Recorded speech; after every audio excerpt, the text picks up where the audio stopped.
Bahamians. This is Charlotte Green, National Chairman for the Coalition of Independence, and today is December 4th, 2024. Fred Mitchell's recent remarks are a textbook example of deflection, desperation, and political misdirection. His attempt to dismiss legitimate concerns about the indictment of Bahamian law enforcement officers by the U.S. as a false narrative is insulting, not only to the intelligence of the Bahamian people, but to the gravity of the situation at hand. The indictment raises serious questions about corruption, accountability, and systemic failures within our institutions. Instead of addressing these concerns with transparency and integrity, Fred Mitchell chooses to launch personal attacks and employ juvenile rhetoric, a tactic unbecoming of someone holding a position of national responsibility. His comments are a distraction from the real issue, the erosion of trust in our law enforcement and governance. These indictments have called into question the integrity of our institutions and the government's ability to safeguard our reputation on the global stage. Instead of tackling these issues head on, you, Fred Mitchell, you have resorted to mockery and blame shifting, avoiding the real problems at hand. Your accusations that former cabinet ministers are crafting a false narrative is baseless. These individuals are merely echoing the concerns of countless Bahamians who demand accountability. The indictment is not a partisan issue. It is a national issue that affects the reputation of the Bahamas on the global stage. To dismiss it as a political posturing is an insult to the Bahamian people who want answers. As a public servant, your responsibility is to the truth and to the people, not to party loyalty or political games. What's truly shameful is that Fred Mitchell's blind defense of the PLP's record, even when faced with evidence of systemic issues under successive administrations. His remark reflects a pattern of placing party loyalty above the national interests, a pattern that has plagued our politics for decades. The Bahamian people are not fooled by this deflection. They recognize the need for a systematic change and leadership that prioritize their well-being over political gamesmanship. Your role, Mr. Mitchell, is not to belittle others or create division, but to address the concerns of the people you serve. Bahamians expect their leaders to act with dignity and purpose, especially in time of crisis. It is your responsibility to provide solutions, strengthen our institutions, and reassure the nation that such breaches of trust will not happen again. Let this be a message to the PLP and F&M administration. The citizens of this country have had enough of the excuses, corruption, and deflection that have plagued our governance for decades. The Bahamian people demand and deserve better. Under the Coalition of Independence, we will usher in a new Bahamas through meaningful policies, reform, and transparent governance. We are committed to dismantling the system of favoritism and corruption that have held our nation back, and replacing them with structures that empower the people, protect our resources, and restore national pride. The time for empty rhetoric is over. The people of this country are ready for change, and that change will be led by a government that puts Bahamians first. The Coalition of Independence is ready to deliver that vision, and we will not rest until it becomes a reality. Thank you, my fellow Bahamians.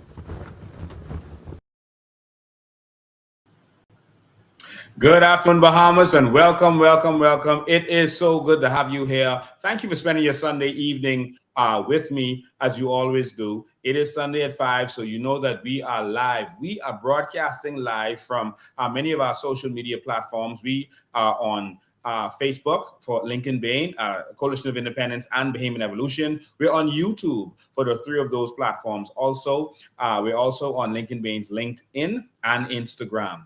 All right. And so we are broadcasting live from everywhere right now and from many of our platforms. So thank you all for joining in. You know what to get in here.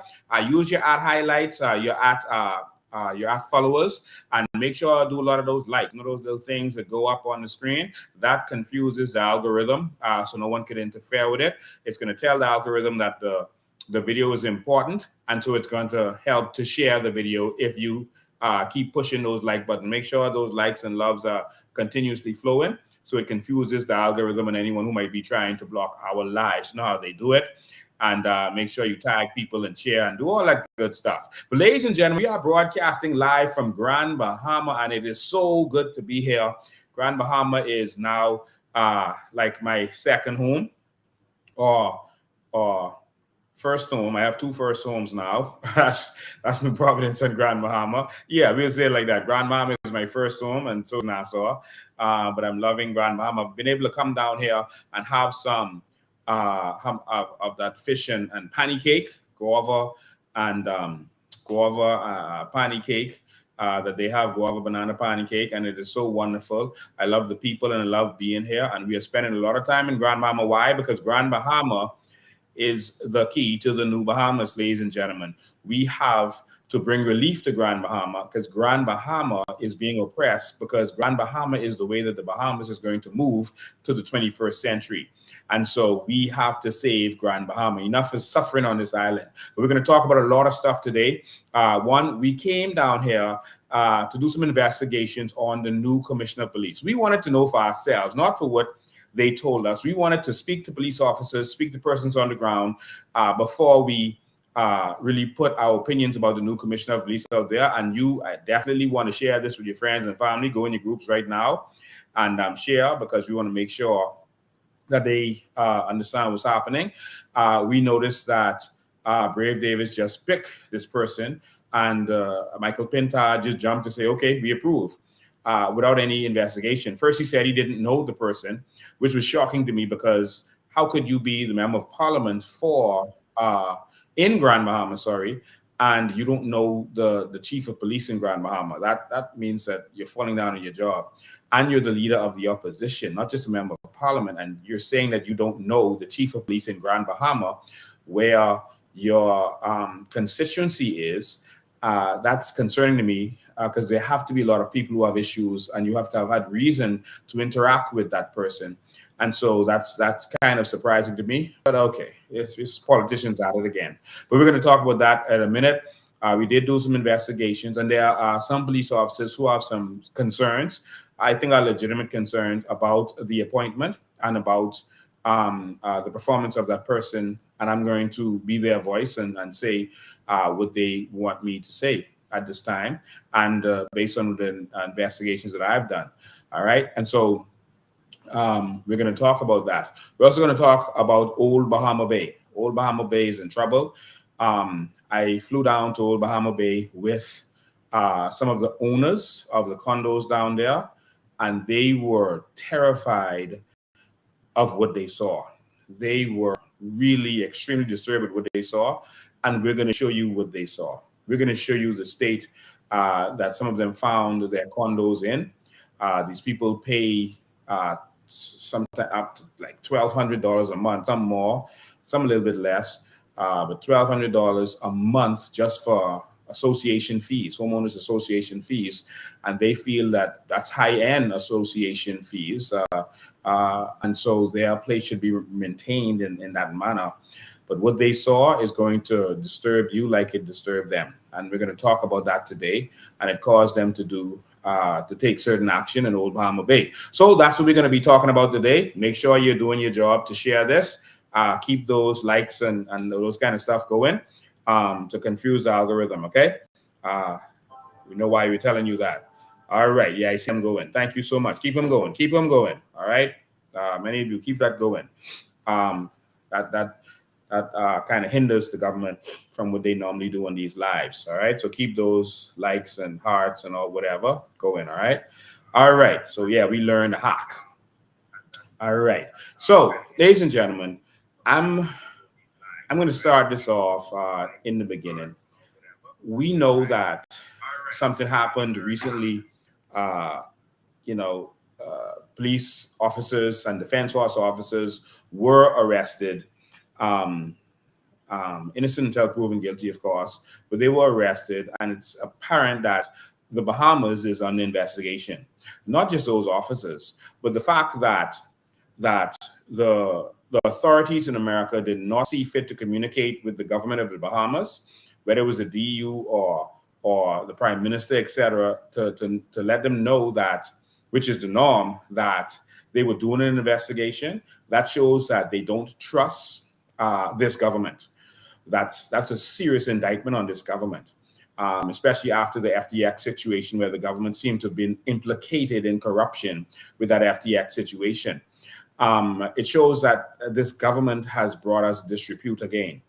And so the fact that they did not share any information shows that there's serious suspicion against this government.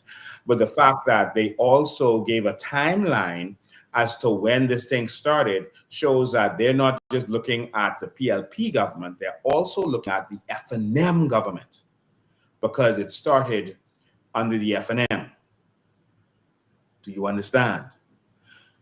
And so they are concerned about both administrations, the administration that Michael Pintard and Dwayne Sands and Shannon Cartwright was a part of, those who are kicking up in the house about us knowing about what's going on with this.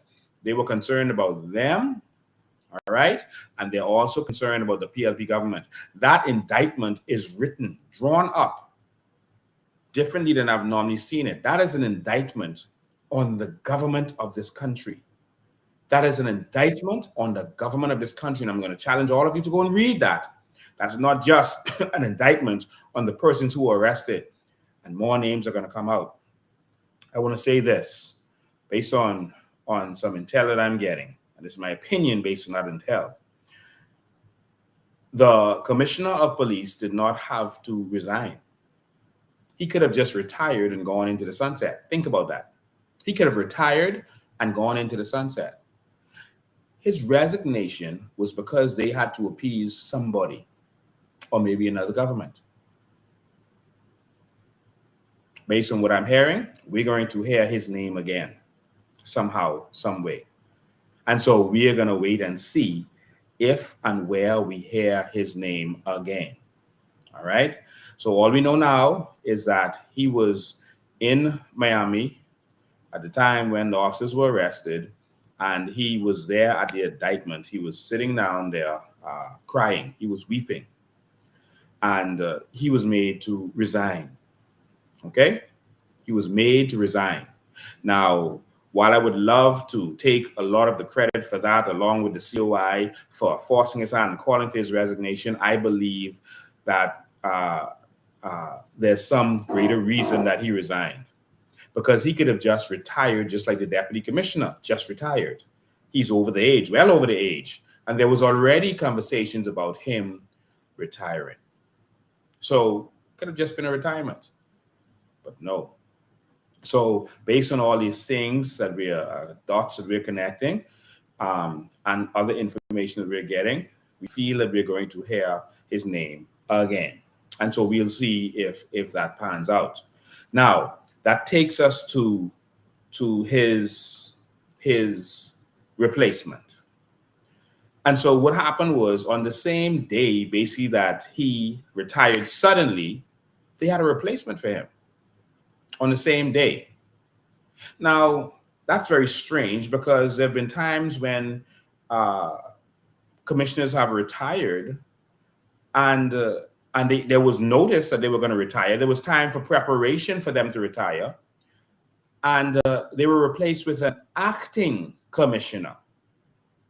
Okay? And that person was put in the acting commissioner role so that if this person didn't pan out, because you can investigate all you want, you try them out, you put them in an acting role, and if they don't pan out, you can remove them.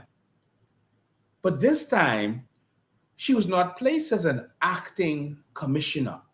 She was just approved by the prime minister, approved by the opposition, and just pushed into that role. Now, I want you to understand something. We, the Bahamian people, do not trust the leadership of the police force. And at this point, the majority of us don't trust this administration as it relates to corruption. And with that being said, if they just picked her, of course, that's their people.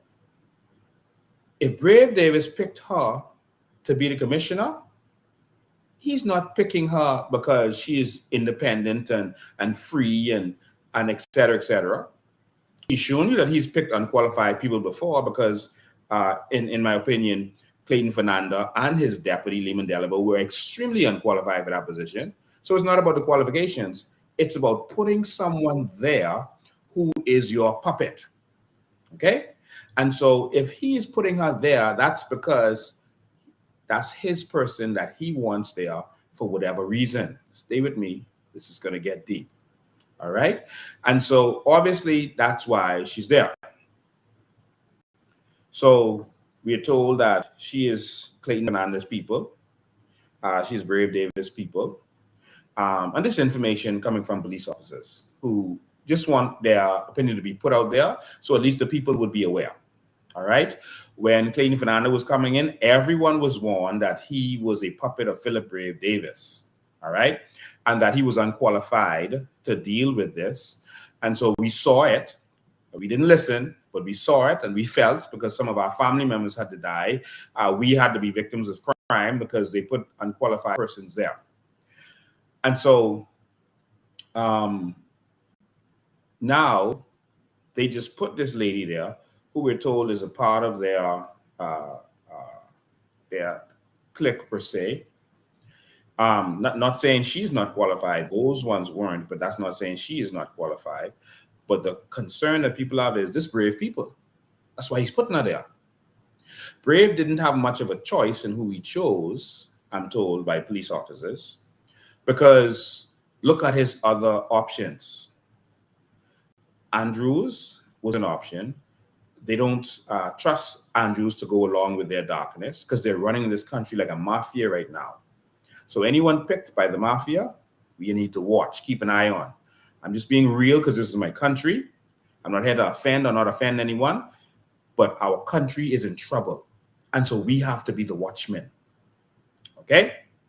And so you can pick Andrews, Andrews isn't on their run. Corp's role is a good officer. He always was, very popular officer. Everyone knows him since he was a constable. He was popular from he was a constable. But he's a hardcore PLP. But they couldn't pick him because he's not into that kind of stuff, I'm told. He's not into all that kind of corruption stuff. He's into his sports and that kind of stuff. And he wouldn't be a good person to pick, to have him go and do their dirty work. All right? And so that leaves Goodman. Goodman is also a good officer, good reputation. He's worked in DEU all his life. And so his background is in DEU and drug enforcement, which means that if you could be in DEU that long, you're not on that corrupt side. You lean more towards justice and what America kind of wants. And so he's more of an officer who's not going to side with the corruption and what's going on. So they couldn't pick him. Damian Robinson is not going to be involved in that kind of corruption, etc. So then they can't trust him because he's kind of a goody two-shoe. And then you have Chaswell Hannah, who also they can't trust to be in that position. So their only choice, I'm told, by police officers was to go with this lady who is a part of this clique. All right. And so they are concerned that she's going to be another puppet of Brave, and so that remains to be seen. And again, I have to put this out there because the media is not going to do their proper investigations. They're not going to look into this properly and get information, talk to police officers behind the scenes, not in front of the scenes, and do proper investigative reporting. So I have a responsibility to my people to do this. All right, it's not presidential, but who else is going to do it? I'm going to have to do it. And so we came to actually investigate and see what's going on, because I don't talk unless I do my own investigations. Now, that brings us to some other concerns that police officers have. All right. A lot of people are just tuning in. I'm finished dealing with this. I'm going to deal with old Bahama Bay and some shocking stuff that the owner, when they came to their, finally got access to their condos. We fought with them and got access to their condos, and can see why they were not allowed to get access. What they saw is devastating. But we'll get to that in a second.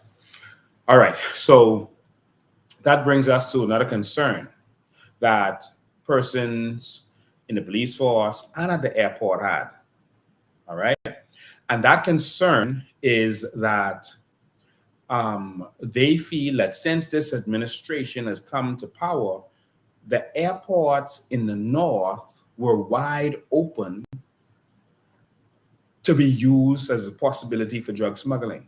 I'm going to tell you what that means. The airport in Grand Bahama and the airport in Bimini, they feel were wide open. And this is a serious concern. It seemed like the whole nation, the southern islands, were used as landing points. Of course, some of the shipments got caught, but not all of them. The southern islands, and you saw police who were accused in that already. We had two police officers arrested. One got let go. They didn't have enough evidence. Another police officer is awaiting trial right now for drugs landed in the southern islands. This senior police officers in khaki under this administration. This has really happened. And so it's like the country just opened up for drugs since this administration came in. Just opened up for corruption and drugs since this administration came in. Right under all of our noses, murder started going crazy because everyone is fighting for control of the streets, control of the scene. Murder is happening right before you, and you don't understand that in the background of all of this is the government. That's why they can't stop crime, because they are enabling it by not taking action and being a part of this. And so now we started to see police officers involved. This is the same thing that happened in the 1980s. They got police officers involved to make sure that they help land those planes in Bimini and other places, help land the planes at that time. And so this is a serious problem. We see Nassau's airport. They're alleging that Nassau's airport, because we have pre-clearance there, customs, U.S. Customs is there. And so the only way to really move drugs around there is with the police plane. And that's why the allegation is that they just moved in the police plane. Problem solved. And also in the north. Now, this is what they say happened in the north. There are officers who are saying that since the president, the now new commissioner, has been here about a year ago, that they feel that not enough was done to really police the airport. And what does that mean? The DEU has not been present like they were supposed to search the planes that land here or that land here and in transit. And so it was kind of more open and a free-for-all since this government has come to power, but also since this new commissioner came to the island. The dog unit, the K9 unit, has not had a vehicle since Chandra Knowles, the new commissioner, has been in Grand Bahama. Okay? So I'm not concerned about before her. Since she's been in Grand Bahama, the K9 unit has not had a vehicle to be able to come to the airport when the plane lands to search baggage, or when the planes were leaving. The planes when the bags are going out to the plane, the dogs are supposed to be able to go there and check bags, do the smell check, check the bags, see if any cocaine, meth, marijuana, whatever it is, are in those bags. And so there are police officers who are concerned that if you were in charge of Grand Bahama and you were not concerned enough to make sure the K9 unit had a vehicle to be able to go to the airport when the plane land or when the plane was going to take off, then what you could do with this whole country? And this is a concern of police officers. I want you to know that all police officers are not corrupt. And they see the stuff happening, but in some cases they feel like their hands are tied. Who are you going to complain to when the whole upper echelon is corrupt? And so is it incompetence or is it intentional that the DU, and it almost, some police officers feel like they were being, like those police officers were being blocked from doing their jobs, leaving Grand Bahama as a possible shipment point. This is also the case in Bimini. Okay? This is also the case in Bimini. The airport is a free-for-all. All right? And so private planes can land in Grand Bahama. One police officer told me, private plane can land in Grand Bahama with drugs. No one to check it. The dogs in there to check it. The DU in there to check it. Leave the airplane there overnight and take off the next morning and just go. No one to check. This is concern of police officers. And so they want it to be known so that we can watch the new commissioner. Okay? And so that's a concern. And so the Drug Enforcement Unit knows all of this. The Drug Enforcement Agency, the DEA, U.S. authorities know all of this. And so our country is still no better off by switching, according to a lot of police officers. There's some concerns. There are more concerns. There's certain things I don't speak to until I have paper. I don't mean money, evidence. All right? And so our country is in trouble, and Brave quickly put someone else there because he didn't have much of a choice. And then he instead of making them acting commissioner, remember, even at one point, they didn't know who to put there. So they had both Marvin Dames and Ellison Greenslade as deputy commissioners. Remember? You try people out. You put them there and test them out. See how they're going to work out. If you put Shanta there, and the Shanta isn't working out as acting, then you can say, okay, let's try out Andrews. That doesn't work. Okay, let's try out Goodman. Do you understand? But no. This country is being run like a mafia, and Brave is putting his people in place to do his dirty work all over this country. And I did say Brave. All right? But the F&M is no better. They're all corrupt. All right. So afterwards, I'll take calls about that. But I got another story we got to touch on first before I open the lines and hear from all of you. I also came down here to Grand Bahama, and there's a lot of, I'm touching the people. I'm hearing from the people, and a lot of people, crying. They're tired. They're fed up. They said they had 5 F&M MPs at one point during Dorian, etc., and nothing. They don't think anything is going to be better. I spoke to someone at the straw market today, and they said, listen, Mr. Bain, Pintard is a puppet of the Port Authority. Nothing is going to change if he becomes prime minister. The Port Authority will have full control with no oversight because he's a puppet. A lady said to me, man, it's hard to bring this stuff up because then people think that you're attacking by speaking the truth. But the lady said, the man don't have a job. He's a puppet for many people. There's many people holding his strings. So if the Port Authority is holding his strings and funding him, he has to do what they say. If Brent Simonet is holding his strings and funding him, he has to do what he says. And if Fred Smith is holding his strings and he has to do what he says. And so they see no hope. Now they want this government gone, but we have to give the people hope. And so that brings us down to West Grand, Bahama, where they recently had a by-election. I participated in that by-election. It was an amazing experience. I appreciate the experience and being able to do that. I heard Pinta was on a show recently, a Grand Bahama show, and he was saying that I ran for 4 elections. Apparently, Pinta can't count, but I ran for the DNA and I ran for the COI.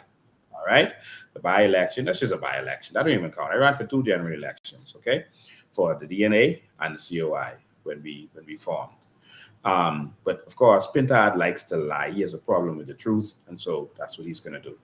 But I don't want to get on Pintard today until I open the lines, because I want to get to West Grand Bahama.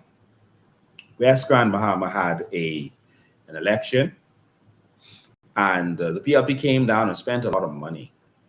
Where did all this money come from? They spent $5.4 million on that election. And a lot of that money came from some foreign investors.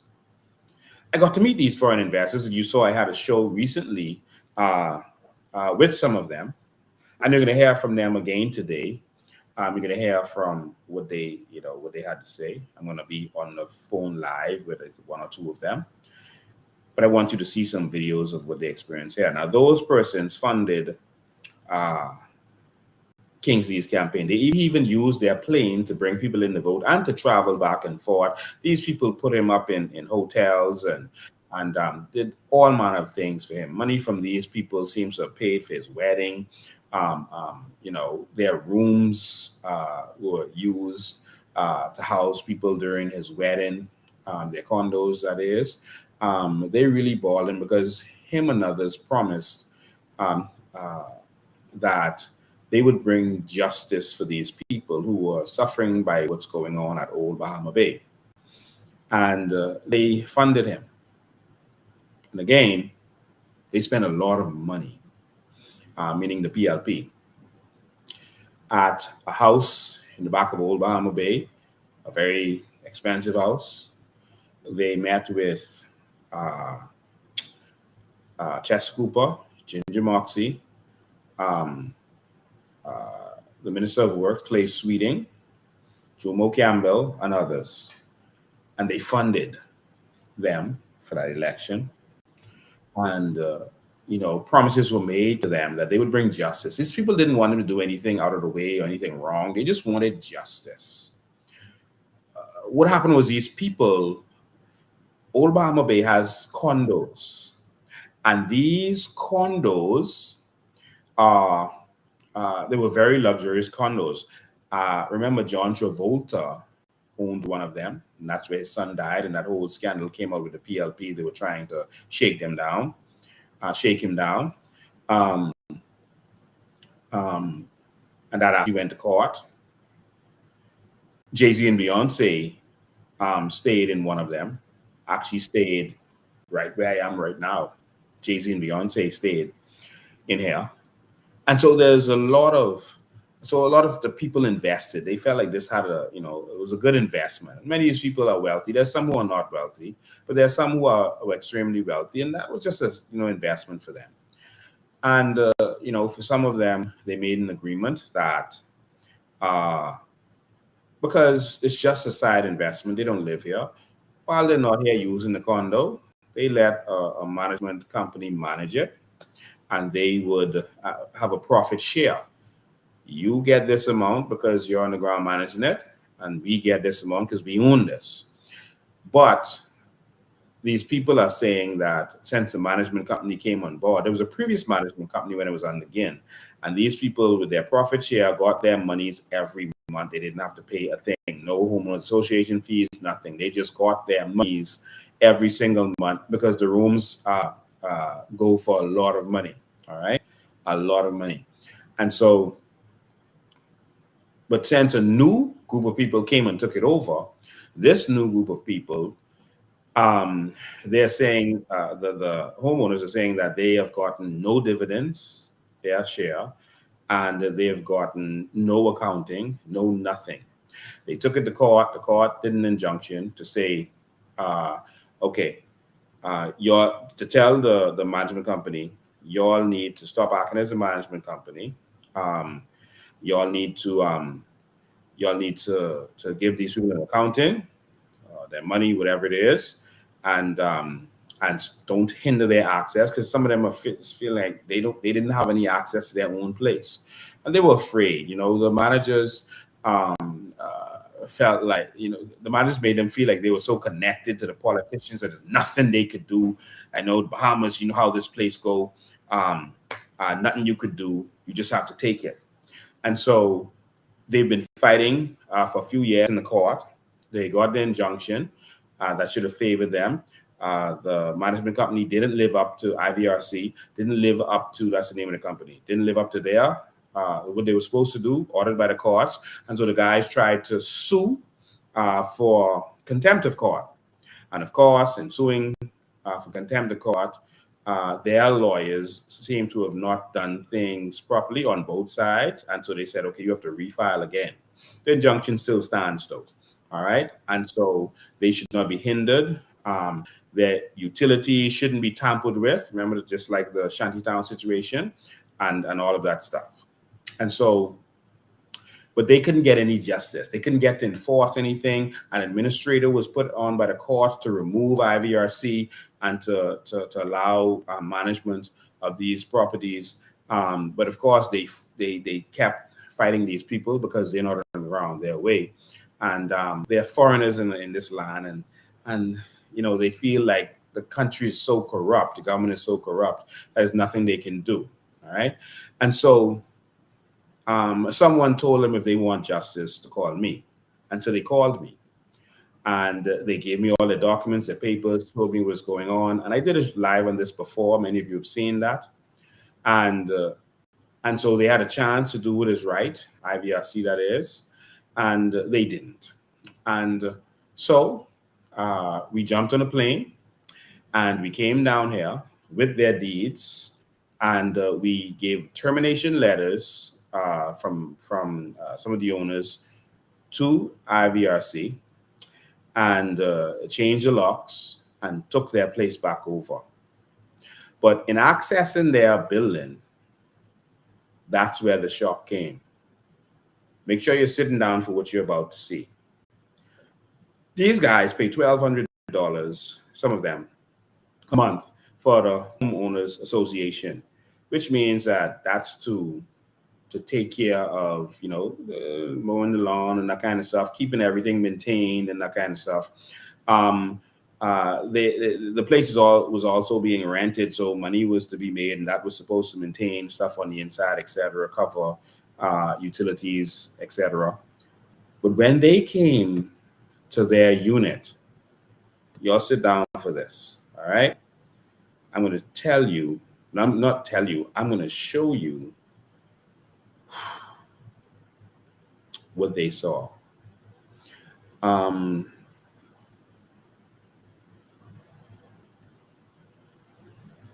okay, so this is what they saw, and this is one of the owners. His name is Jack. He's a doctor, about to retire.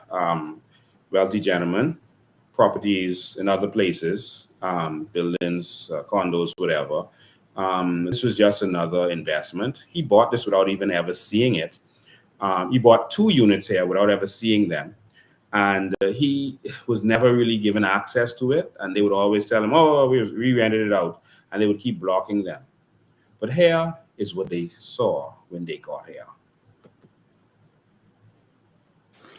Jack, now that you have access to your condo, how do you feel about what you found? I am so disgusted, Lincoln. We leave this in the hands of management, and I come here on a surprise visit, and I find a decimated unit that nobody can stay in. Wow. And I am just disgusted. It looks like there's water damage. It's going to get moldy. Uh, this needs a lot of work, and I have no choice but to take it back from management. They are mismanaging the property, in a word. Wow. When we got the locksmith and got access to their place, I wasn't expecting to see that. They were shocked. This didn't all happen at once, Lincoln, you know. Yeah, you can see everything is worn out. All of the fixtures are corroded and some rusted. Yeah. Even if you look at the doorknob, I mean the hinges, everything is like corroded badly. You look at that, that's disgusting. Oh, it's all rusted. Yeah. The AC.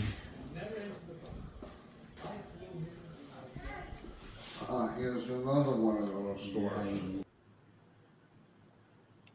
Wow. And so now we can probably see why they were not being given access to come there and see the state. But he has 2 units, and so that's probably $1,200 each. I don't know the exact amount. Um, that's a mortgage. All right, and those are like 1 bedroom type situations, like a hotel room. All right, and they're paying $1,200 in some instances for them, and that's Old Bahama Bay, and there are 72 of those units, and it's not being done right. And so they wanted the world to see this, and so that was Bob. Sorry, that was Jack. Another guy named Bob. And the reason someone would ask me, why are you involved? Why are you helping these persons out? You know, they're not Bahamians, they're foreigners. Um, why would you even assist them? Somebody even told me, oh, it's about the money. No, it's not at all. Um,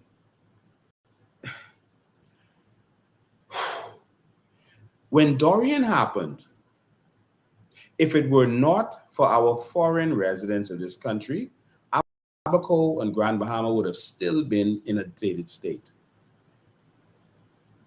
There are persons who love this country who are not from this country, who fought to make sure that Abaco got back to where it was, and even Grand Bahama. These same people that you are seeing assisted when Grand Bahama was devastated. The 5 MPs in Grand Bahama did nothing. I can't say absolutely nothing, that's a figure of speech. But these people donated, helped. There's one man who owns a restaurant here in Old Bahama Bay. These people uh, helped him back his grill, his stove, renovate the place, because they want to help Bahamians. These people, like the one I'm about to show you, Bob, I call him Bob the billionaire, um, uh, help persons with their medical bills, flying persons and helping a lot of different people all around here, helping people with businesses, helping people in West End, the community next door. They give a lot to this community. They brought in trailers of stuff to West End. And guess what happened? That same Pintard and the FNM, who some people are considering voting back in, these same people brought in supplies, these same types of people. And they were aiding people. And the FNM came down here. They sent K. Forbes Smith down here to say, no, no, no, y'all can't have these people. I'm taking this. K. Forbes Smith. pinta them, blocked the aid from these same people who are helping Bahamians. All right?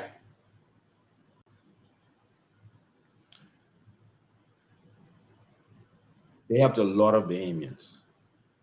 And so I'm going to help them. No strings attached. So let's see what Bob saw when he went to his room. And again, they asked the F&M to help when they was in power. They asked the PLP to help. And all they did was take their money and then ghost them when they got in. Ghost them. F&M and PLP. All these people wanted were like, okay, just give us the money and some accounting. We don't want to cause any trouble. Just give us the money or some accounting, and that's it. And of course, nothing. This one is Bob. Bob really helped Kingsley Smith. Really helped him. Kingsley used one of his planes to be able to travel and transport people and do everything. And then Kingsley ghosted him. Look at this. Yeah. Well, we did have a TV. I don't know where the TV is. Gone. The room is, the whole stove is all smashed up, broken, cracked. It's all cracked.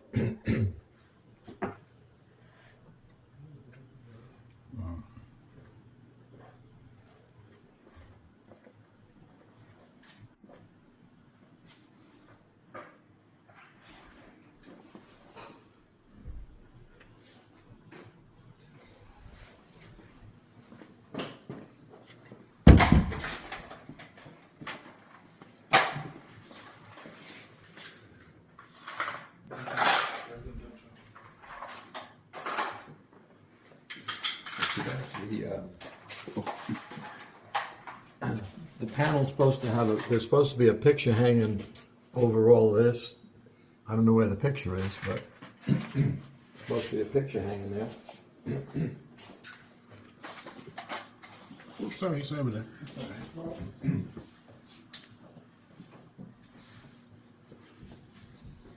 Go. This here.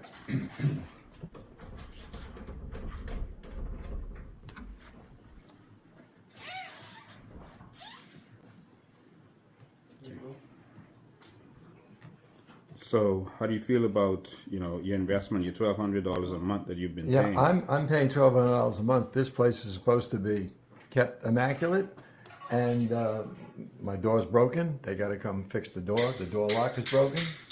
Television isn't here. What happened to it, I don't know. The air conditioning doesn't function properly. The stove is all cracked and broken. Pictures are missing. I haven't been here. Times that I wanted to come here, it was always rented or leased, whatever they do. Tried to contact. The tiles are broken on the floor, which means there's a big crack going across the whole thing, which to me generally means there's water or something happened that's underneath it. It's cracked all the way to the door.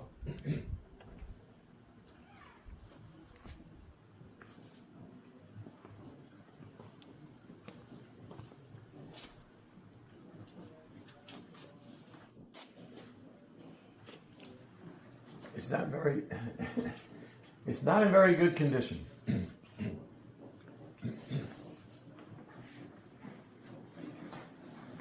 I mean, these pillars are, I don't know what color they are. They're obviously all stained. Disgusting.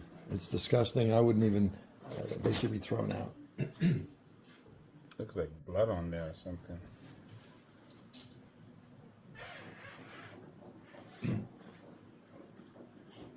Yeah, definitely blood on there. The molding down here is obviously pulling away from the wall, which is probably a leak. It's all separating. Are those cockroaches on the floor? Yeah. Look at them. They are cockroaches, yeah.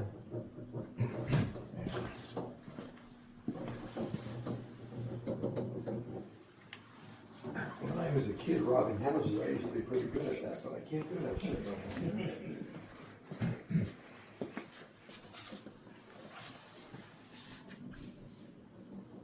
Well, It's a lot of damage to the cabinet. Yeah, the wood cabinet, that's just been wet, whatever.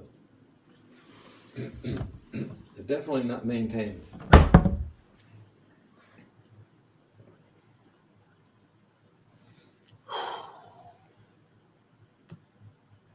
And so there's a lot more videos like this, and there's some pictures. We'll get to that in a minute. It's yeah. All right. Someone who commented, interesting comment. We love the white immigrants, but despise the black immigrants. Anything for massa. I have one massa, and that's God. We fight for all people. All right. When it's right, we have no problem with any immigrants because we can't build this country alone. We love immigrants. We have a problem with illegal immigration, just so you understand that, whoever that is making that comment. We have a problem with illegal immigrants. That's what we have a problem with. And so if you don't understand that, then we can't help you. This person right here, when Haiti had their earthquake, got a plane, filled it with supplies, food and medical supplies, and shipped it to Haiti, and inspired other people to do the same thing when our Bahamian government didn't want to do it. All right? That's what Lincoln Bain did when Haiti had their earthquake. All right? This is about standing up for what is right. I'm going to get one of those, one or two of them on the phone. I'll find out if the other one can come on the phone when I call this one. I'm going to call Vince Sneed. He is one of the investors here who also has a unit. The unit was, the mold, when we went into these units, the smell of mold almost knocked you out. It was something to experience. Let me get him on the phone so you can hear from him.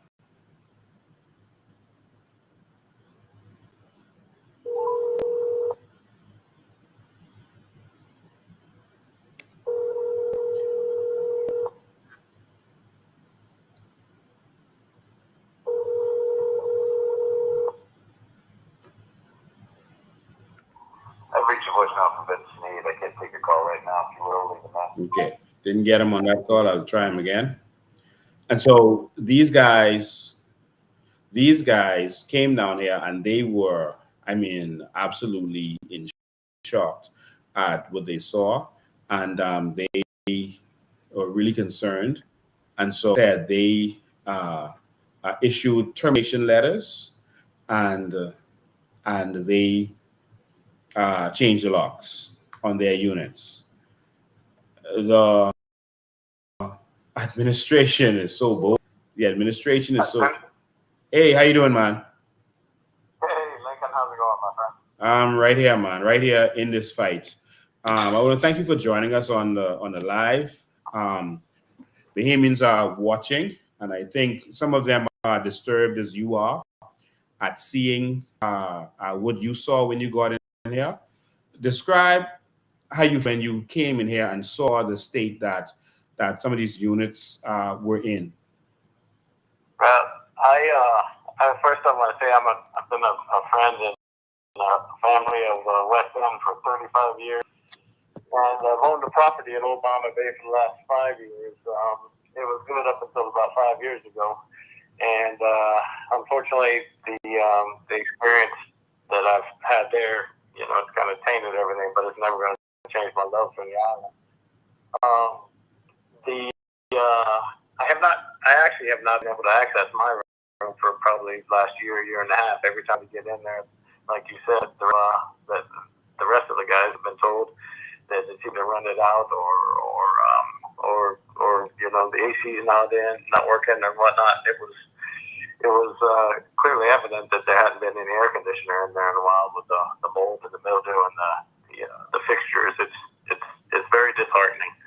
But we hopefully we're going to move forward from this. Wow.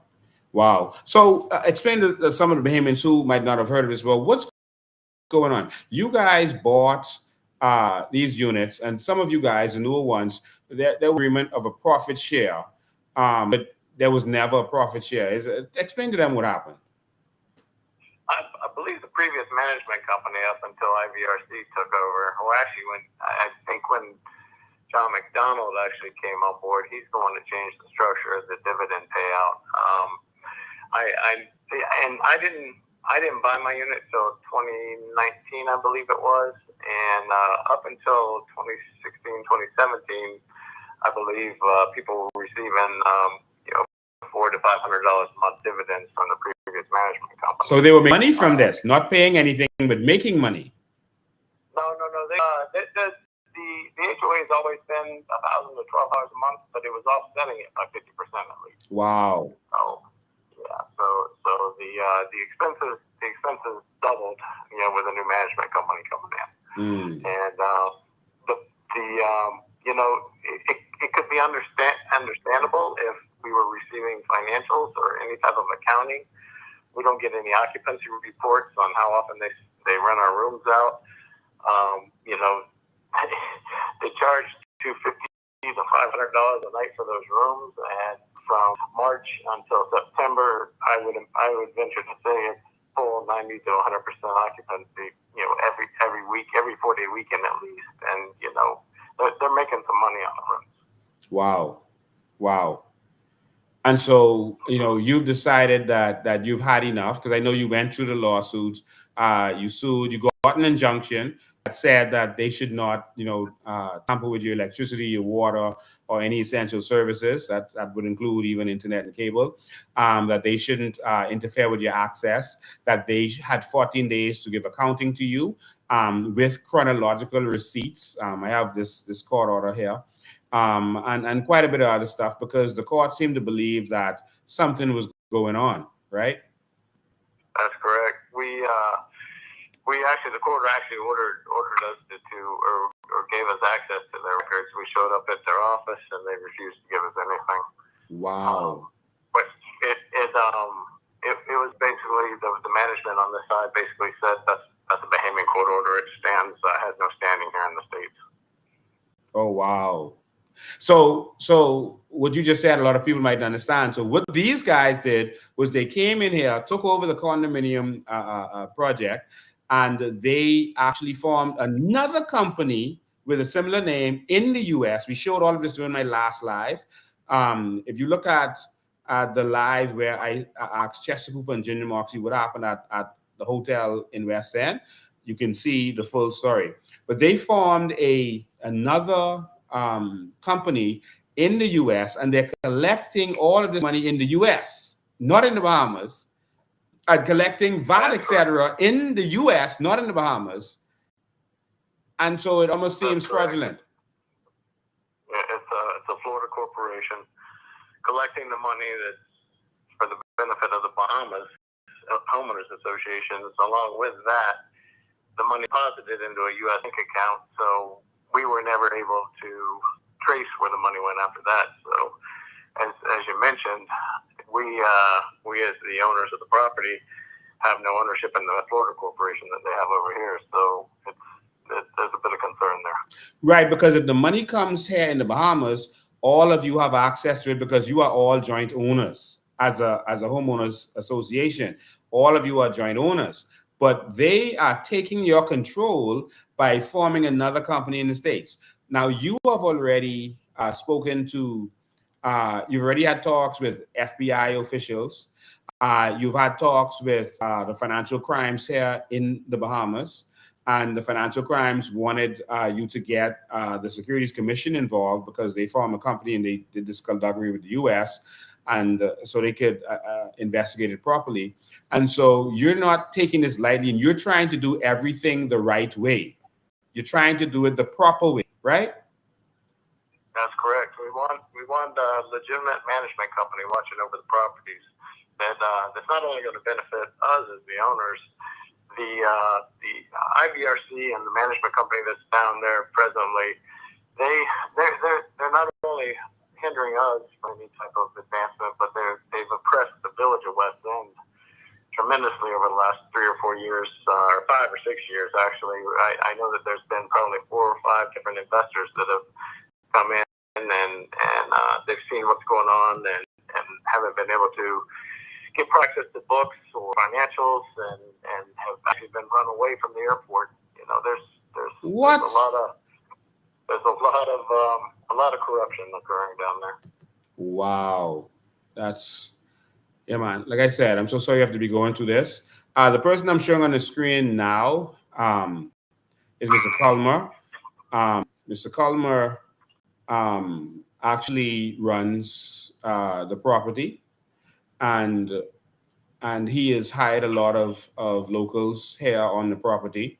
And he started to talk to the locals here and make them feel like you guys wanted to take jobs away from them, etc. Is that your plan? Do you want to take jobs away from the locals here? Absolutely. That's the first thing from our You were breaking up. We couldn't hear you.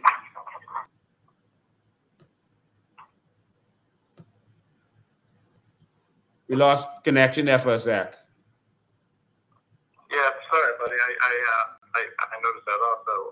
No, absolutely not. We do not want to hinder anybody's income on the island. All we want to do is make things better for the village. I mean, that's always been my dream and my goal. Like I said, I've been there for 35 years. And you've also helped to provide income for people in this community, right? That's right. Various different water sports businesses. Every hurricane that's come through there, you know, I've led fundraisers, and we've ran fleets of boats back and forth to bring supply in. At least 4 or 5 different hurricanes. You know, it's in my heart and my blood. West End is. Oh wow. Yeah. And so is Bob available? Do you know if Bob is available? I think he probably would be able to. I think he was just getting back in time from South Carolina there somewhere. I'm not with him. Okay, let me see if I can. You can stay right there. I'll see if I can get him on the other line so that we can hear from, you know, another investor to see, you know, what their feeling is on this whole thing. Let me see if I get him. Sure. And while we're doing it, I'm gonna show. Let me see if I have that saved in there.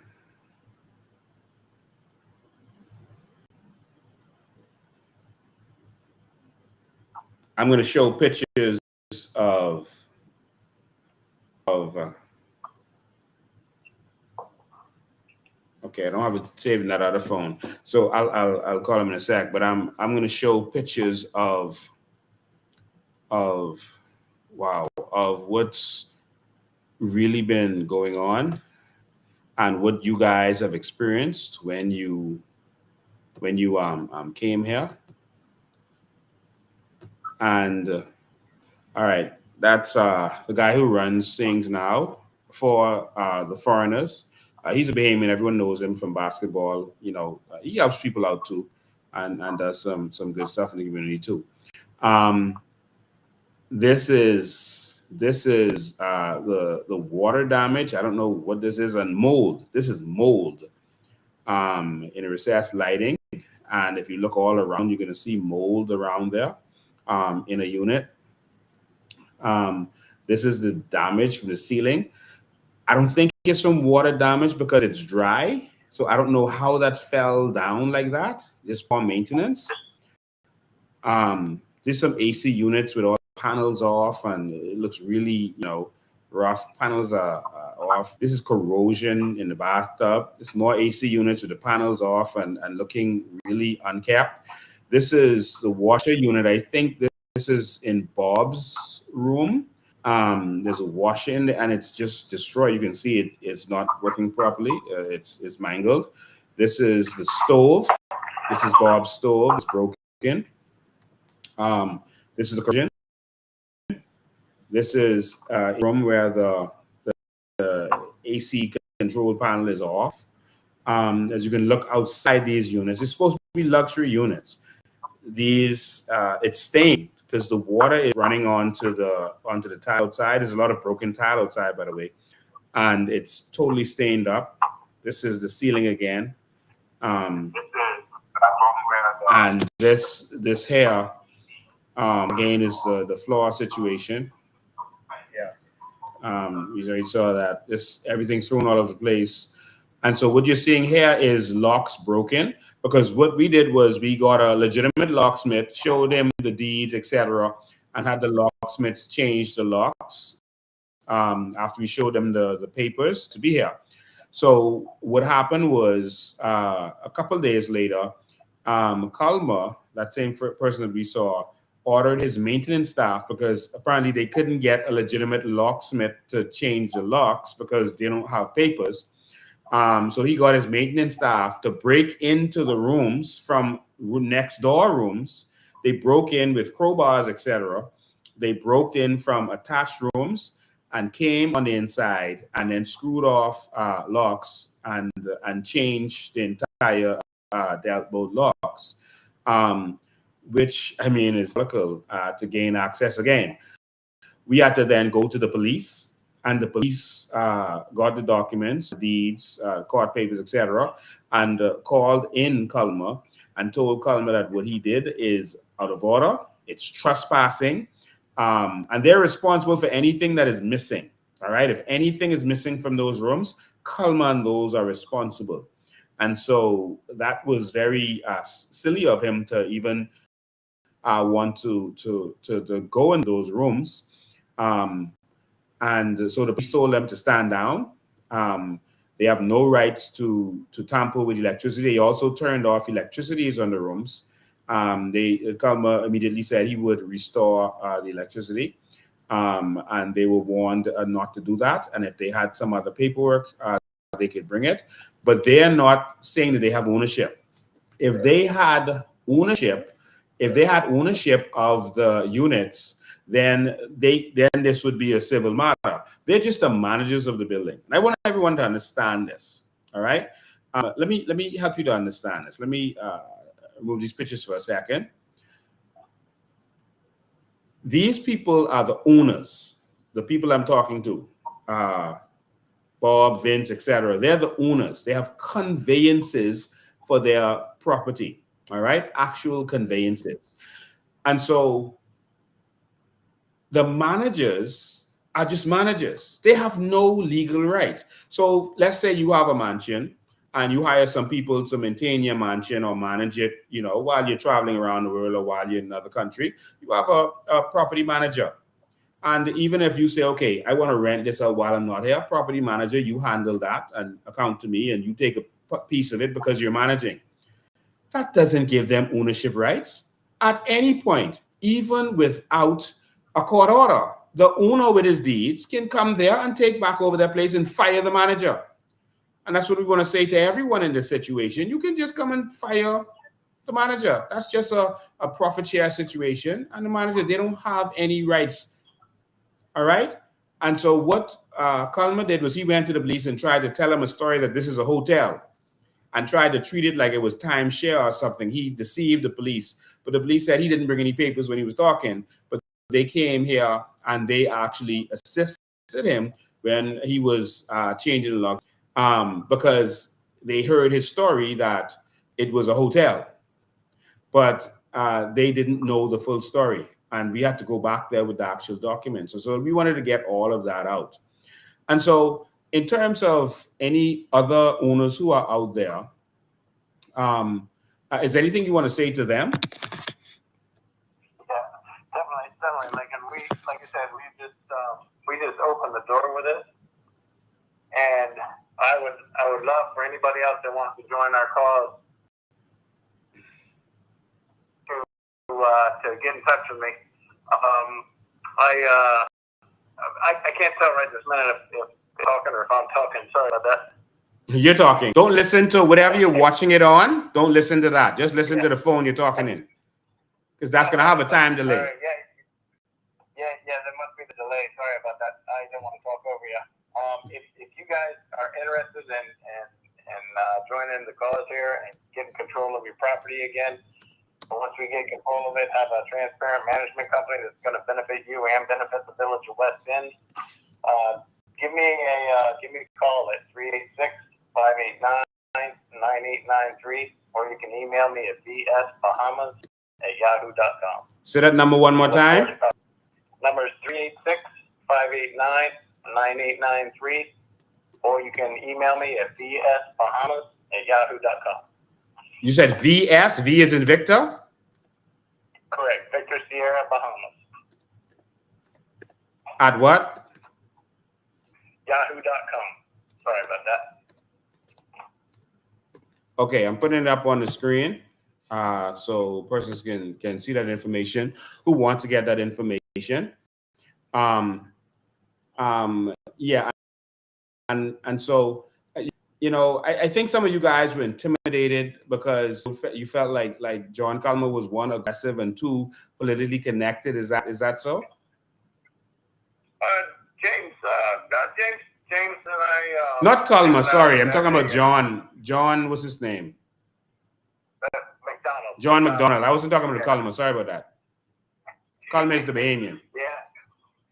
Well, we tried to, like I said, we tried to deal with them first, explaining to the management company, IRC, John McDonald, Sergio on the TV, that we wanted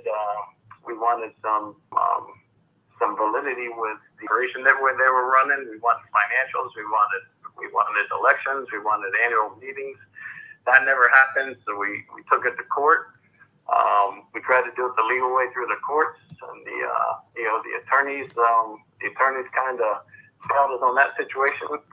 And now we realize, thanks to you, that we have rights with the conveyed properties to actually seize the properties and take them back ourselves.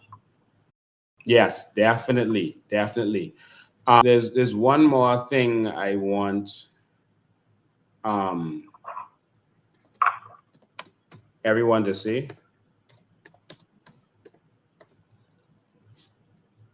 There's one more thing I want everyone to see. I'm just trying to clock this in here.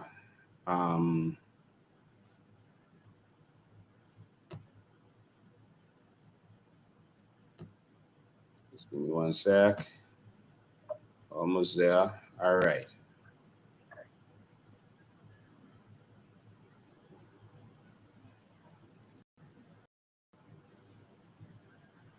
All right. I wanted persons to be able to see the pricing on this stuff. So these some of these rooms, I've heard of a room here that goes for $60 a night, but some could go anywhere from $250 to $6 something. And I wanted them to see this, so it's not just talk. Actually, on Airbnb, I don't know where else they advertise this. You can see here they have something that's going for $450. It's $451 over here. Let me spread that out so people can see it.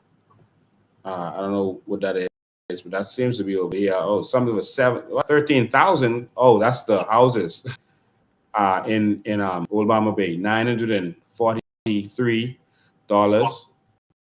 Oh, wow. So there's different pricing going on here. I see some of the 51, 8, 2,000. So these units are very well. 355 is for one here. So there's different pricing on these units, and so this is very valuable. And if you guys are doing a profit share, I think you just want what is just and what is right, and you want it to be managed properly, because clearly what we have found is that it's not managed properly. Now, I heard one thing that Culmer said was that some of you had stopped paying your homeowners association fee, but the court had actually ordered that you didn't have to pay anything else because there was clearly a split that wasn't splitting. There was no accounting, etc. So they said that guys didn't have to pay them anymore, and that they were supposed to account for you because actually they may owe you. because if you have a unit that can go for $350 up to $500 a night every night, but you only have to pay 1,000 or 1,200 a month, that means that clearly they could owe you more than you could possibly owe the homeowner association, which is you. And so because you are the owners, they're just the manager, so you don't really owe them. And so the court did order that you don't have to pay anymore, right? That's the truth. We received an exemption in that same order that we produced for you. And like I explained, we've asked for occupancy reports to see exactly what the income was from the room revenue versus the expenses, and that's not the first bit of accounting that was ever produced. Wow. All right. So I have your contact up there and your email up there. We'll see if they continue to try to break the law or bend the law by trying to in any way. McDonald said he wouldn't. Culmer said he wouldn't anymore. Police gave him a stern warning. You also posted no trespassing on each of the doors. And so I'm proud of you that you're finally taking a stand and that you're finally getting somewhere. Thank you very much. We probably couldn't have done it. I definitely couldn't have gotten this far without you jumping in and helping out from an honorable standpoint like this. Yeah, man.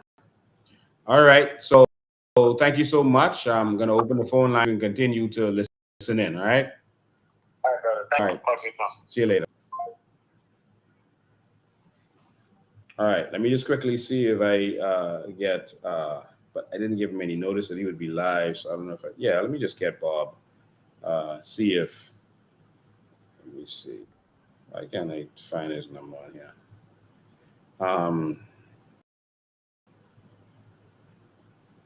You want to talk about this police stuff? Why is this?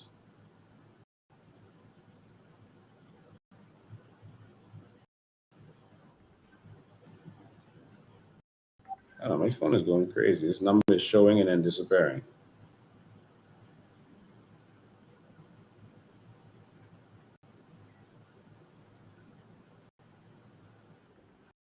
What in the world? Okay, I said glitching like that. All right, let's see. And then I'll open the phone lines.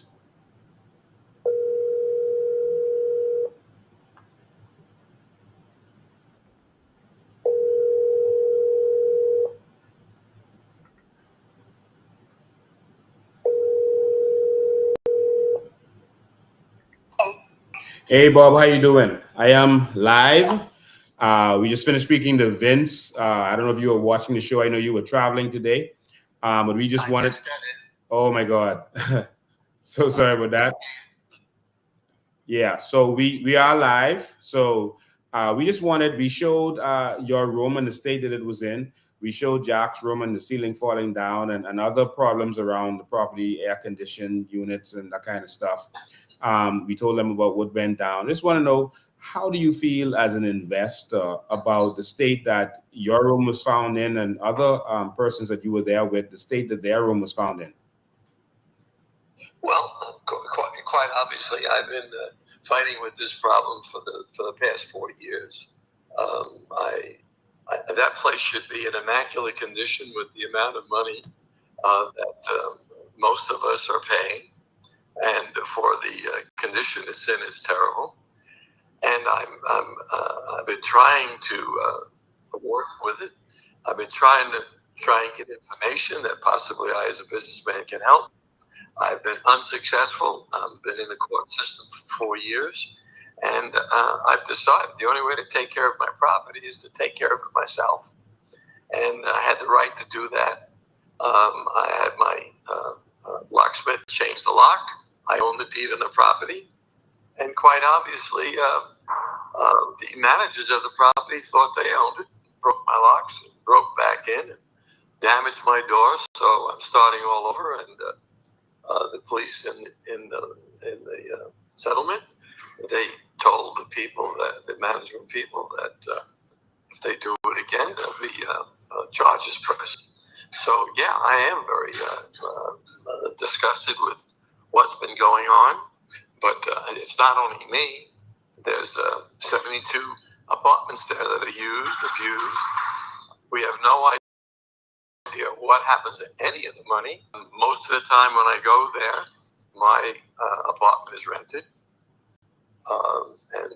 Yet I'm paying every month, not receiving money. I'm supposed to be getting money. So all those people that might be on the show tonight that have apartments there, they should call into the show and voice their opinion too. Wow. All right. So I'm so sorry that you had to go through this in the Bahamas. But we're going to continue to fight for what is right. I want to thank you for all of those people that you helped and aided in West Grand Bahama, over all these years. I just want people to know that you're a good person. You have a good heart. You've been helping a lot of people. You don't brag about it.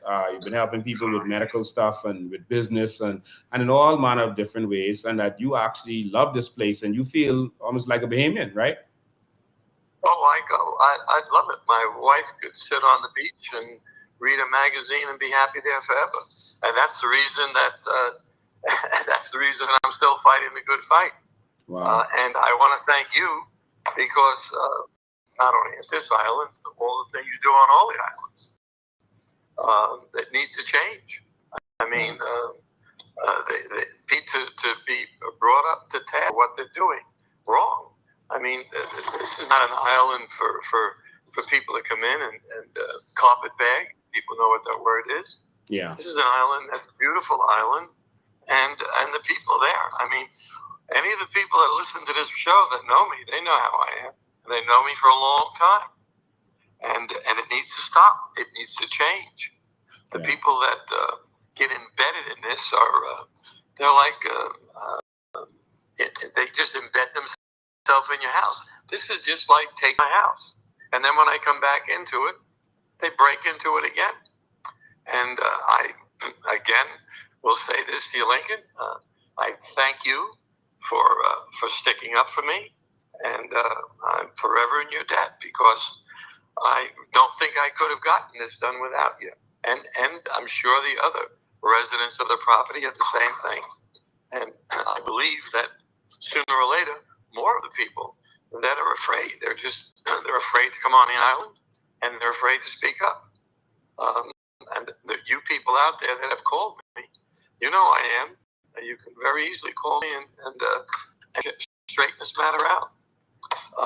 And anything I can do, support any of the other people, I will. Thank you so much. All right. Well, thank you, Lincoln. Have a good night. And All right. I'm really, really appreciative to what you do for not only me, for the other people, and for the people in Nassau. Keep it up. Keep up the good fight, Lincoln. Thank you, man. God bless you. You got the right first name. That's all I can say. All right. Thank you, man. All right. Have a good one. Bye. All right. Bye-bye. That's Bob. Affectionately called Bob the Billionaire. Yeah. So we just want what's right to happen here, and that's it. Watch the first live and you'll see more of the details. But I want to open the phone lines now. Tell what you have to say about the first issue with the commissioner, some concerns that some police officers had, and just on the show we just gave our opinion based on their opinions, and of course the fact that people are concerned that why didn't you make her acting commissioner, feel her out, and then see if she's qualified. The fact that the airport seemed to have been open for whoever wants to do whatever. That's the opinion of police officers, persons at the airport, and other persons. And so we want you to talk about all this. So it's like our country has been open for drug dealing since this administration has come to power. So the phone line is open, 803-5995. I'll put the number on there, but this is Vince's number if you need it. I'll put our show number on there and put Vince's number back. Good afternoon, you're live. Hey, Mr. Ben, how you doing, man? I'm awesome, man. Good night, man. I just wanna, tell you, you are so much. People appreciate you so much. You don't fight for. You. You breaking up?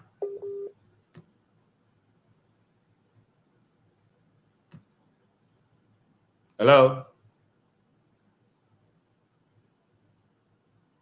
Hello. Oh, you're back. We didn't hear anything you said. You were breaking up. Yeah. The thing is with you, right? You don't fight for color. You fight for right, and that's what people fail to understand. Not sensible people. People who are right thinking mind people. Yeah. For many years, the country has been run, and they use people that doesn't live in the Bahamas. They use them to take their money and make us look bad. You understand me? All those people who you're dealing with, just hold firm. Nothing in life comes easy, and this fight that we're fighting is not going to be easy, but we're going to win it with Mr. Bean and the COI coalition. One more thing in closing, you're the commissioner. Let me hit a point on that. I know when you come in power, you can hear me good? Yeah, perfect. I know when you come in power, you're gonna give the police force that power to pick their own commissioner. Is that right? Or you're gonna put that in the voters' hands? That's going to be that's going to be in the voters' hand, like they do it in republics. Like they do it in America. You're going to be able to vote for the persons in that community. Will be able to vote for the commissioner of police. That's everyone in the country, and persons in an island state are going to be able to vote for their chiefs of police. They're going to know who is corrupt, who is crooked. They're going to know what's going on, who's been fighting for them, who's lazy. They know the police officer that they always see by the bar not doing his job, that he don't need to be the chief of police. And so that's how we want it to be. We're going to put the power in the hands of the people, let them make the choice. You don't think the force should be more the persons who should choose their commissioner? Because in all actuality, they would know lousy police officers from hardworking police officers. They will also have a vote. They will also have a vote. Remember, police in that community will also be able to vote. We don't just want to put it on them. They may be influenced, and the public mightn't trust the police force voting for whoever it is. They might not, because it's just like the problem now where the police investigate themselves, where you make a complaint against the police. It was Lehman Delaveau who was actually in charge of the complaints unit. So people had a problem with that. So we want to have a say. And of course, the public is going to be able to choose. They're going to choose what they want, and because this is going to have to be a part of changing the law to make this happen. Makes sense. Yeah. Let me bring it home now to give space to other callers. You see that same Mr. Goodman? Yes. If you want this police force to clean up, that same Goodman, trust me, clean as a whistle. So you're saying Goodman is a good man? Lincoln, you hear me? Let me tell you something. I know him personally. You know my voice. I know that gentleman personally. When it comes down to corruption, Lincoln, I would say some things where I could show you I know this man personally. When it comes down to corruption, police on the force can tell you, Mr. Goodman don't play. Nonsense what happening on the force now, I know he disgust, but because you can't say nothing, he probably ain't saying nothing, but he ain't gonna attach himself to it. He gonna stay and wait for it, but he gonna watch it in the back.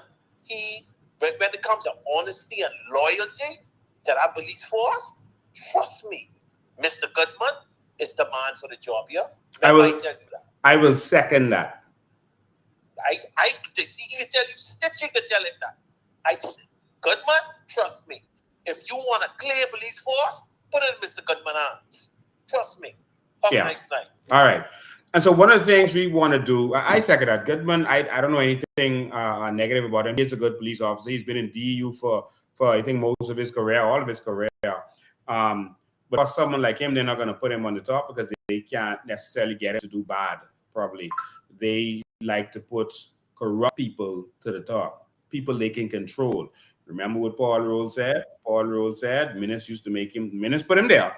Minutes used to make him do things he didn't want to do or that he didn't see was right. All right. And so that's from his mouth. What we're going to do with the police force is we are going to make sure that they're paid properly, including the commissioners of police. The problem with the police force now is that when you reach the highest rank that you could possibly reach, which means you reach the pinnacle of your success, what all of them have in common? They have to get a job when they finish being commissioner. All the commissioners need another job.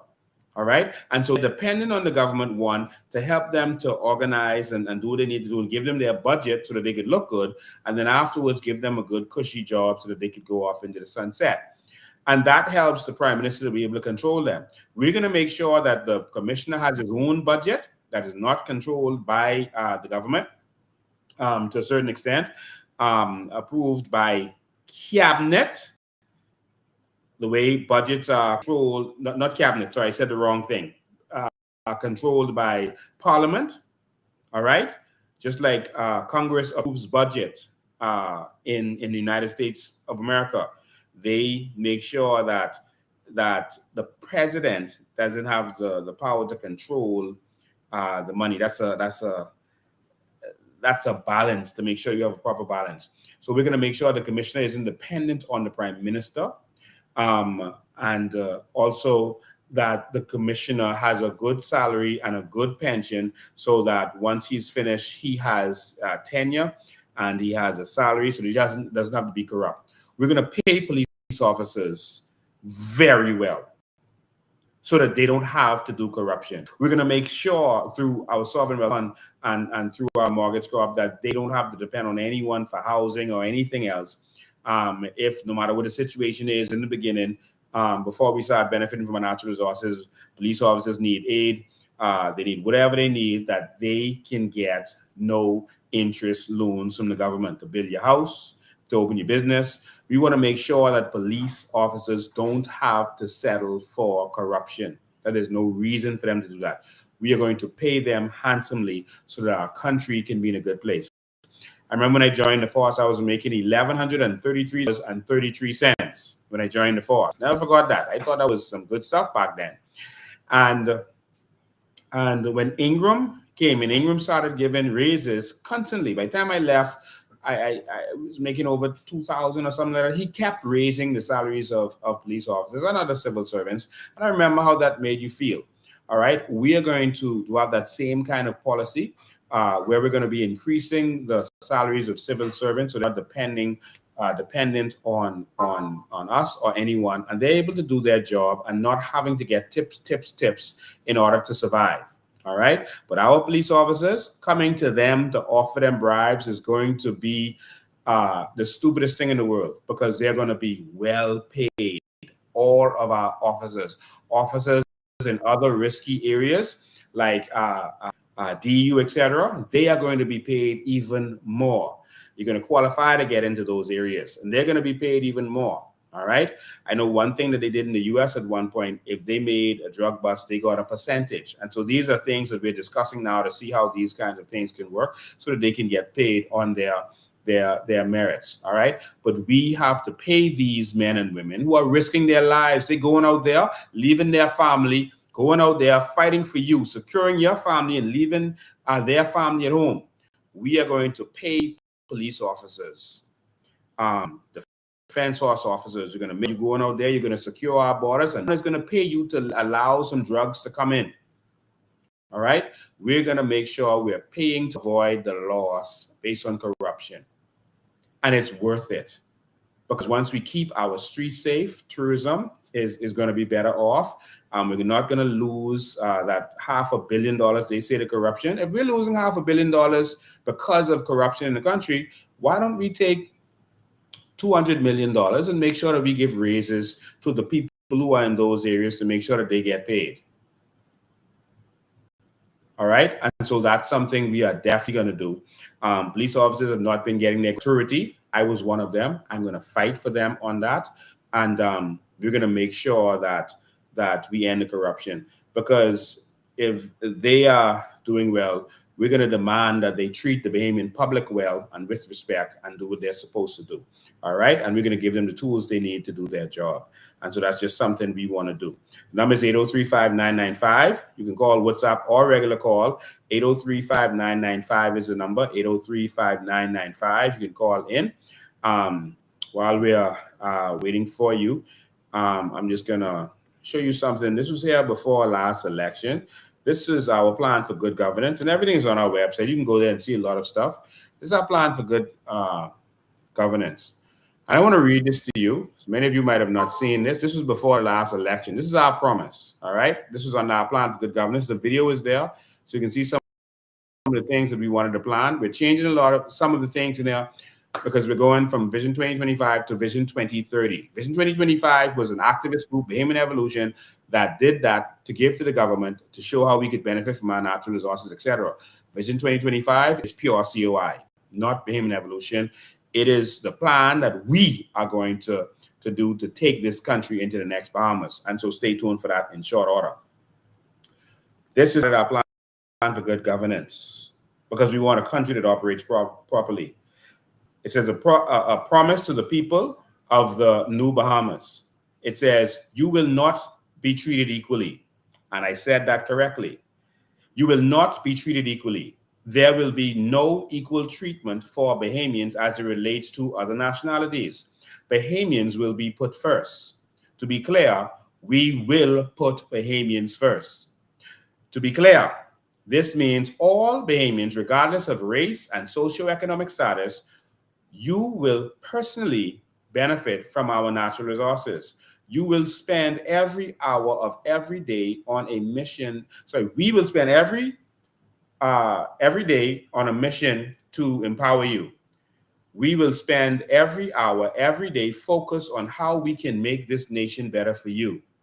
Health, education, ownership of land, electricity, and broadband will be considered a human right. That's a promise to our Bahamian people. And why do you say you won't be equal? When I go to the airport and I'm traveling to America, there's a special line for Americans and a line for everybody else, right? When you go to college, there's a special price for the American locals and another price for everyone else, right? They have special privileges for their people. They put Americans first. Other people put their people first. This has never happened in the Bahamas. It's always a priority for everyone else and not a priority for us. There's always other people that can do things in our country that we can't. Advantages. And the biggest thing is that we cannot own a casino or gamble in the casinos. That is our number one industry. And we're going to change that immediately from day one. That is going to change. From day one that we hit that House of Assembly, we are going to change that. All right. And so, in fact, it may happen before we hit the House of Assembly, because as soon as we appoint the minister responsible for gaming, now it's the Minister of Tourism. But as soon as we get in, we're going to, and the minister is able to actually change that law as to who can gamble and who can't. And so immediately we're going to change that. And all that takes is a policy decision from the minister responsible. So if I have to be the minister responsible for that, just that short period of time to make sure that that proclamation is done, that's going to be done. And all of you are going to go to the casino with me so that we can change the game. And now Bahamians are going to be able to own casinos. And you're not going to be embarrassed when you have people from out of town with you and you have to keep your hand in your pocket in the casino. What's the point that you can go overseas to Hard Rock Cafe right in Fort Lauderdale and gamble, or any casino in America, but you can't gamble at home? And the only sin is because you're a Bahamian. Think about that. You can't gamble in the Bahamas because you're a Bahamian. No other reason. Because you're a Bahamian. Jesus. Only here could that happen. We also did a promise to other persons. We said a promise to developed nations. We apologize on behalf of the Bahamian people for the corruption that you have experienced in trying to do business in the Bahamas. Every few years, under every administration, you cried out to us about our corrupt politicians, but we did not listen. We will eliminate corruption. No one will bribe or extort your investors. We understand that our natural resources were given to us to share with the world. We also understand that they were given to us to benefit from. With that understanding, we will partner with you.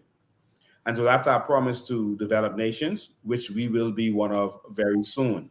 We want to end corruption. Every year you hear America and other countries talking about the corruption in the Bahamas. We want to change that. Next, a promise to expats living in the Bahamas. You are welcome to share our home. We want to tap into your vast knowledge base and experience. The days of politicians incessantly harassing you for money over and over, sorry, for money are over. Record them, get them in writing, pay with checks. We will reward you under a new whistleblower law. One M, the offending politician or other public officer will be imprisoned. He will have to do hard labor in prison to repay the 1M. He will continue to work for the state after release to repay the state. All assets will be seized. We want to end corruption, and we are serious about ending corruption. We are serious about that. Our country is broken because of corruption. A promise to corrupt politicians.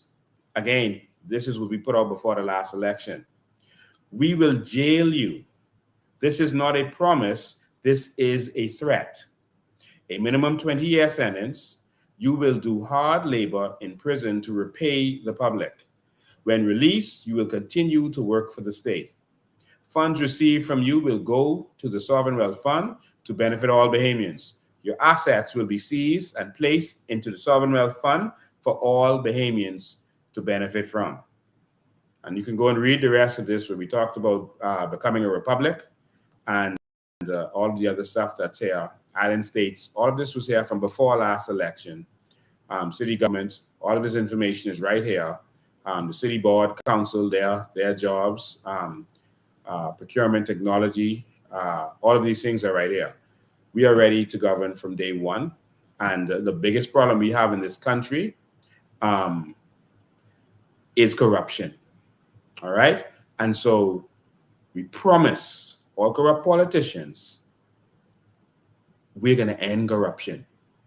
And someone asked me, you're going to still have the same people in the civil service, the same where it's a culture of corruption. And so how are you going to really deal with that? I don't believe that most of the people in those positions are corrupt. I don't believe that. And you saw that from the immigration situation where information was being given to me to expose the government official and what was going on, to expose Keith Bell.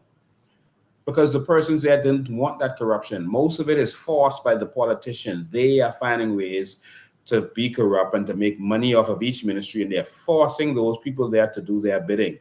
And those people feel helpless because who are you going to complain to? The Attorney General, he's one of them. The Commissioner of Police, he's one of them. The judges, they feel like the judges were appointed by them.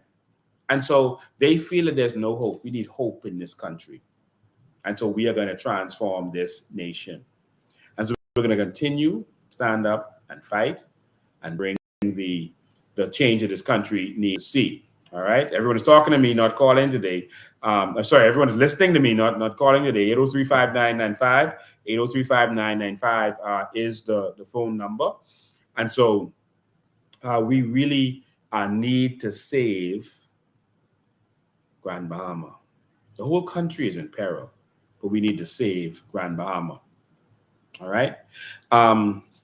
The Prime Minister and the leader of the opposition, those bosom buddies, are pretending to fight now. The Prime Minister had a rally in Yella, so election has started. So we need you all to get on board and come and help. Election has started. And so the Prime Minister, Pintard said something about the Prime Minister's career. And the Prime Minister at this rally, I'm not even play the video, started to talk about Pintard, saying he never had a career, never had a job, etc. He's not accomplished anything in his life. That he says he's a playwright, but he's never really accomplished anything. So now they're fighting, and they're going to distract you with them fighting. And so one of the strategies, y'all, is that they want to only show news clips with the PLP and FNM so that people will want to take a side and they're going to start to fight each other. So people take a side, and it's going to become like a sport. And so, oh, he said it's but then we didn't say it. Oh, I am this one side, I'm on that one side. They know that's kind of human nature, that people will forget their suffering if they can have a spectacle or a sport that they can become a part of. And so there you're going to start to see news articles with PLP and F&M on situations, but you won't see the media call the COI, who is also a political party and also has a view. And so you're going to start to see them try to do things and exclude the COI as if we don't exist. But that's going to cause a major shock for them. Now you see MSNBC and all those other news stations now trying to include Trump, talk about Trump. You see all the social media outlets that blocked Trump now coming to Mar-a-Lago and meeting with him. And and so, they don't understand that media trick, those old weapons don't work anymore. It didn't work on Trump. It won't work in the Bahamas. They're going into the nasty. Someone says the phone line is busy. How could the phone line be busy? I'm not on the phone line. Who's blocking this phone line? All right, call on WhatsApp. That shouldn't be busy. Let me make sure that everything is clear. Yeah, everything is on. Yeah. 803-5995 is the number. 803-5995. And so that's what they're going to start doing. Again, imitation is the highest form of flattery. And as you can see over the last couple of years, Pintard is like mini me. Everything he sees me doing, he tries to copy. He tries to be me. Lord, they wanted to have a scene where the police was dealing with them at Parliament, like we did, and so they staged that whole thing. Let me play the video for those of you who might not have seen it. I'm going to play the video. I saw this video circulating of the whole incident. I think this is the video. Okay, let me take this call first, and I'm going to play you the video, and then we'll talk about that before we head out of there. And again, I take questions on our vision, anything you want. If it's stuff you don't understand, if it's a family member you've been talking to and it's something they don't understand, okay, now the phone is ringing off the hook. Let me take this first call. Good afternoon, you're live. Hi, good afternoon, Lincoln. Good afternoon, Bahamas. I have one question with regards to social services. Yes. On a personal level, I am one of those Bahamians that had to relocate out of the country because I have a special needs child. Right. What is the COI's plan with regards to social services, with regards to taking care of these kids and allowing us and our families to come back home? I'm going to hang up so that I could hear you on Facebook. Thank you, and continue to fight. Okay, thank you. Great question. Just hold the line, call. I just want to answer the previous caller, and then I'll get to you. Just hold the line. Social services is gonna no longer be a safety net. Is actually just going to be to deal with certain social issues, like persons going through personal issues in marriage, etc. To make sure that socially you're able to survive, because we're going to benefit from our natural resources. There's some people who feel that, oh, the number that they're saying is too big. Whatever you feel, we are going to benefit from our natural resources, and we have loads of them. And so you're not going to depend on social services for money anymore. Bahamians will no longer be beggars. We will not have to depend on a gift from MPs for Christmas or back to school backpacks, etc. The fact that 50 years later, people have to still line up for backpacks means that our government has failed. All right? Has failed. And after one term, if one Bahamian has to join a line on a park to get a backpack, then fire us because we are failing. I said one term, all right? Because we should be about empowering Bahamians. And so I want you to know that disability is a serious thing for us. Our Shadow Minister of Education, and we're going to announce our Shadow Ministers in short order. I think it's next month. We're going to announce all of our Shadow Ministers. And so I'm looking forward to that. But our present Shadow Minister of Education has a specialty, a master's degree in special needs and for disabilities, etc. And that's going to be a major focus of ours because these people didn't ask to come here. These children, the adults in those situations didn't ask to come to this world. And so we have to take care of them. There are a lot of Bahamians who have lost their lives, their livelihoods. They lost their way of living because they have a child with autism or some disability. Some of them can't go to church because they have a child with autism who has behavioral issues, etc. There are many people who haven't been to church for years, haven't been to simple stuff like the movies, etc. I can tell you in the US of A, they send assistants to your home to help you with certain things. They make sure that the school has laws in place that if the school doesn't give you everything you need for that child, that school will be defunded and they will be punished. All right. If you have a child, if they need 8 specialists, that school has to go get 8 specialists to deal with that one child. And so they put things in place, and we're going to do the same thing. I have a special needs child, my son, and this week is his birthday. And I remember, the tears his mother cried when she found out that he was special needs. I remember the concern about what about the future? What if something happens to the parents? What happens to that child? I remember the uncertainty, and I did everything to make sure that I took care of my child. All right. And to the point now where he is a little bit older, and I take care of him. I took him from his mother. She had him when he was smaller. He was more manageable then. And I took him because that's my child and that's my responsibility. And so I decided that he's a man child. I'm a man. He has special needs. I need to be there. Sorry, someone says they can hear voices. That's the caller holding on the line. That's my responsibility. So with that, I can tell you that my child has a disability and he's in that situation. I remember when he was young, I wanted to put him in a school, and because he wasn't potty trained, no school would take him. And I remember feeling hopeless. Only one school would take him, and that was a Spanish school in Chippenham.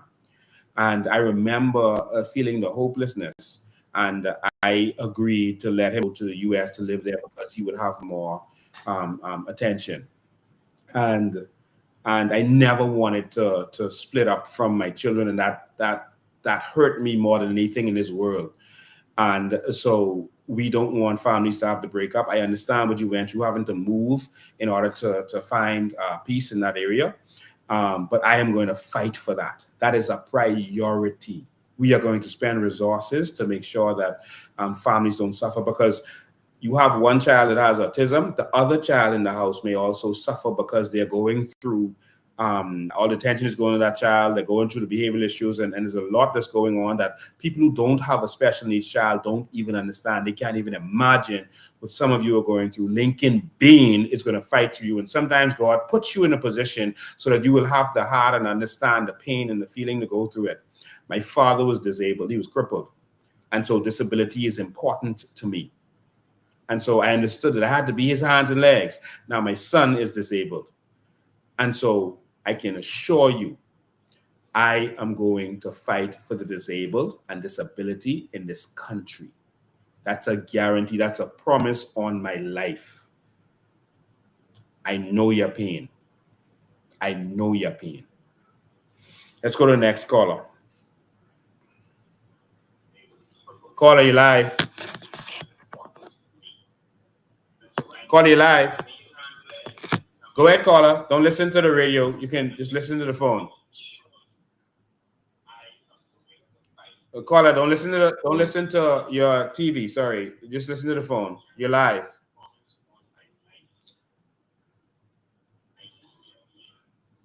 Okay, the caller is actually listening to the delayed YouTube or whatever they're watching on. Caller, you live. Go ahead. Yeah, you finally caught up with us. We were listening on. Just turn your TV down. No, turn your TV down. Listen to the phone, not what you're listening to. That's delayed. Good afternoon, sir. How you doing? Go ahead. I didn't hear you said nothing about a national lottery. Yes, a national lottery is something we have to have. I don't even have to elaborate on that. We should have the people benefiting. How you doing? I didn't hear you mention anything. Don't listen to your TV or whatever you're listening on. Just listen to the phone. Turn your TV down.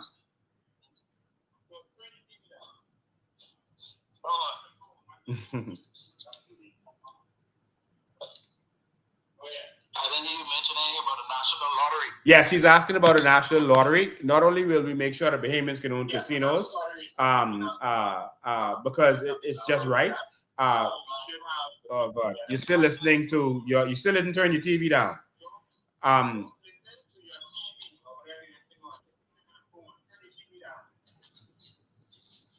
You're still listening to the TV. Okay, we should have a national lottery. We shouldn't have a few people benefiting from what's going on, but we should have a national lottery so that we can benefit sports programs, education, et cetera, et cetera. That is something that we are going to do. Even if it comes to the point where we partner with other national lotteries in the Caribbean so that you could have major jackpots instead of just jackpots from the 200,000 adults in the Bahamas. When you add jackpots from around the region, we think we'll be able to have major jackpots that's even bigger. So that's definitely something that we're going to allow. All right. Okay, one more question. When are you all starting to have the meetings in Foxville? Yeah, so we're working on ratifying a candidate for that right now, and as soon as we've gotten that done, we're going to bring them, introduce them to you, and we're going to start having the meetings. But we're having we're knocking door to door in a lot of the communities, and we're working extremely hard. Okay. Okay, well, I have 18 for you. Thank you, man. I appreciate that. 18. 18, bro. So, wow. Thank you, man. Okay. We're looking forward to taking Fox Hill. I always call you and leave a message, but you never call me back. Yeah. Thank you, man. I appreciate that, man. I have literally a lot of people calling me every day, and I got a certain amount of hours in the day. I understand. But I'll see when you come to Fox Hill. I'm right on board with you. Thank you, man. God bless you. Okay. All right. Yeah, and so just so you know, we're going to have more schools for the disabled. I went to a wedding recently, and I think that it was the most amazing thing. I'm glad we brought this up. I went to, there's a young man who works actually at the House of Assembly. There's a young man who works at the House of Assembly. His name is Shenero. And Shenero was deaf. And I remember when he was born, I remember the tears his mother cried and how she worried about his future. I remember that. I had to help her, serving a summons on the father because he was delinquent, not taking care of the child like he was supposed to. And I remember the concern that she had, and it was legitimate concern that she had, and because he was deaf. And I remember her crying. I'll never forget the tears. Shenero got a job at the House of Assembly, and it was actually the Speaker of the House at the time. Oh God, what's the previous PLP Speaker of the House? I'm so sorry. The guy from BFM. Someone remind me this. The guy who goes to BFM. What's the previous Speaker of the House? I don't know why. When him, the doctor, the dentist, the previous Speaker of the House. Anyone remember? My computer is freezing up. I'm sorry. He literally gave the job to this deaf young man just to help him out. And the young man went there, and he's still working there, and that's from years ago. Major, yes, Kendall Major. Thank you so much. Kendall Major actually gave this young man a job. And so I went to the young man's wedding last Saturday. it was one of the most beautiful things I've ever seen. He married a woman that is not deaf, sign language. I think one of her parents maybe worked at the center where they helped train those, and it was a beautiful sight to see that young man with a good job. Um, and he's able to read lips, he's able to do sign language. And sometimes when he's talking to you, because he knows you can't do sign language, he will actually text, which means that he is educated. I was trying to pull the picture up for them, but it's the computer was freezing. But this is him and his beautiful wife. I was trying to bring it up on the screen for you. But this is Shinero. He's deaf, and his wife, she's not deaf. And they had to do the ceremony in sign language. So as they were doing it, I had some videos here I was supposed to show you. I'm so sorry I didn't upload them so you could get them. Um, uh, as the pastor was repeating it, they had someone there doing sign language, and he was repeating it in sign language. I take you, and so that was amazing. And also the wife also did it in sign language. It was touching. A lot of people were in tears. Glenn Santa Martin came to the Kendall Major was there. Glenn Santa Martin was there, and of course the Speaker of the House, the President Speaker of the House, was there, and so it was something to see. And this is what we want: normalcy for our people. We want to put Bahamians first in our country. We want to partner with our foreign investors. We're not looking for jobs. We're tired of jobs. We want to partner. We want ownership in this country now. Good afternoon, you're live. Good night, Mr. Lynn. Mr. Ben, how are you doing, sir? I'm awesome, man. First of all, Mr. Ben, I'd just like to thank you for standing up for the Bahamian people. I'd like to thank you for putting pressure on Mr. Michael Pintard during that exchange at the House of Assembly. Mm-hmm. I have a question in regards to the recent stuff that came out with the Trump administration about possible migrants. I know you said previously that, you're going to have immigrants working for us. Could you elaborate on that and how that process would take place? All right. So I want to answer to what I found out about Trump and what actually the transaction was. I think that the Brave Davis administration is grandstanding, because the information that I got is that Trump, his transition team, is actually working so that on day one they can start doing what they promised. I've never seen a transition team like this in my life. They are all over the world doing what they have to do, so immediately they can come in and do what they need to do. That's really effective and impressive. And so what they did was they're making sure that wherever they have criminals in the prison system, etc., and they got to be returned home, they are making sure that ahead of time the governments are ready to accept them. To accept some of them early, because you can send some prisoners to do the rest of their time in their home country, and a lot of Bahamians have done that, and so they get less time because we only do 2/3 of our time in the Bahamas. In the U.S., you do every day, and so persons have been denied. We're told that 90 Knowles requested to come home to do the rest of his time, and he's been rejected, even though the Prime Minister was his lawyer. So we've been told that will happen. And so what the Trump administration is doing is making sure that once they get in, they're going to say, okay, we have these prisoners that are Bahamians or persons that are going to be released that are Bahamians. We want you to accept them.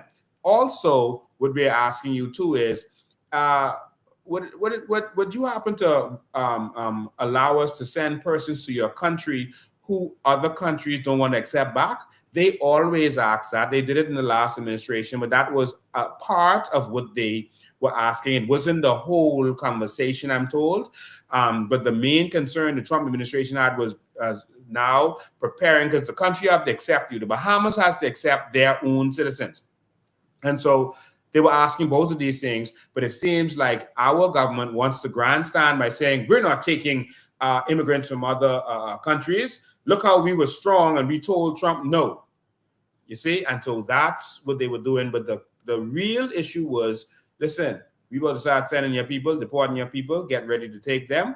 This could be the possible people. You ready to accept your prisoners? But we are told that the concern is that our government, and you all screenshot this and send this to Brave, let them answer to this, but they ain't answer.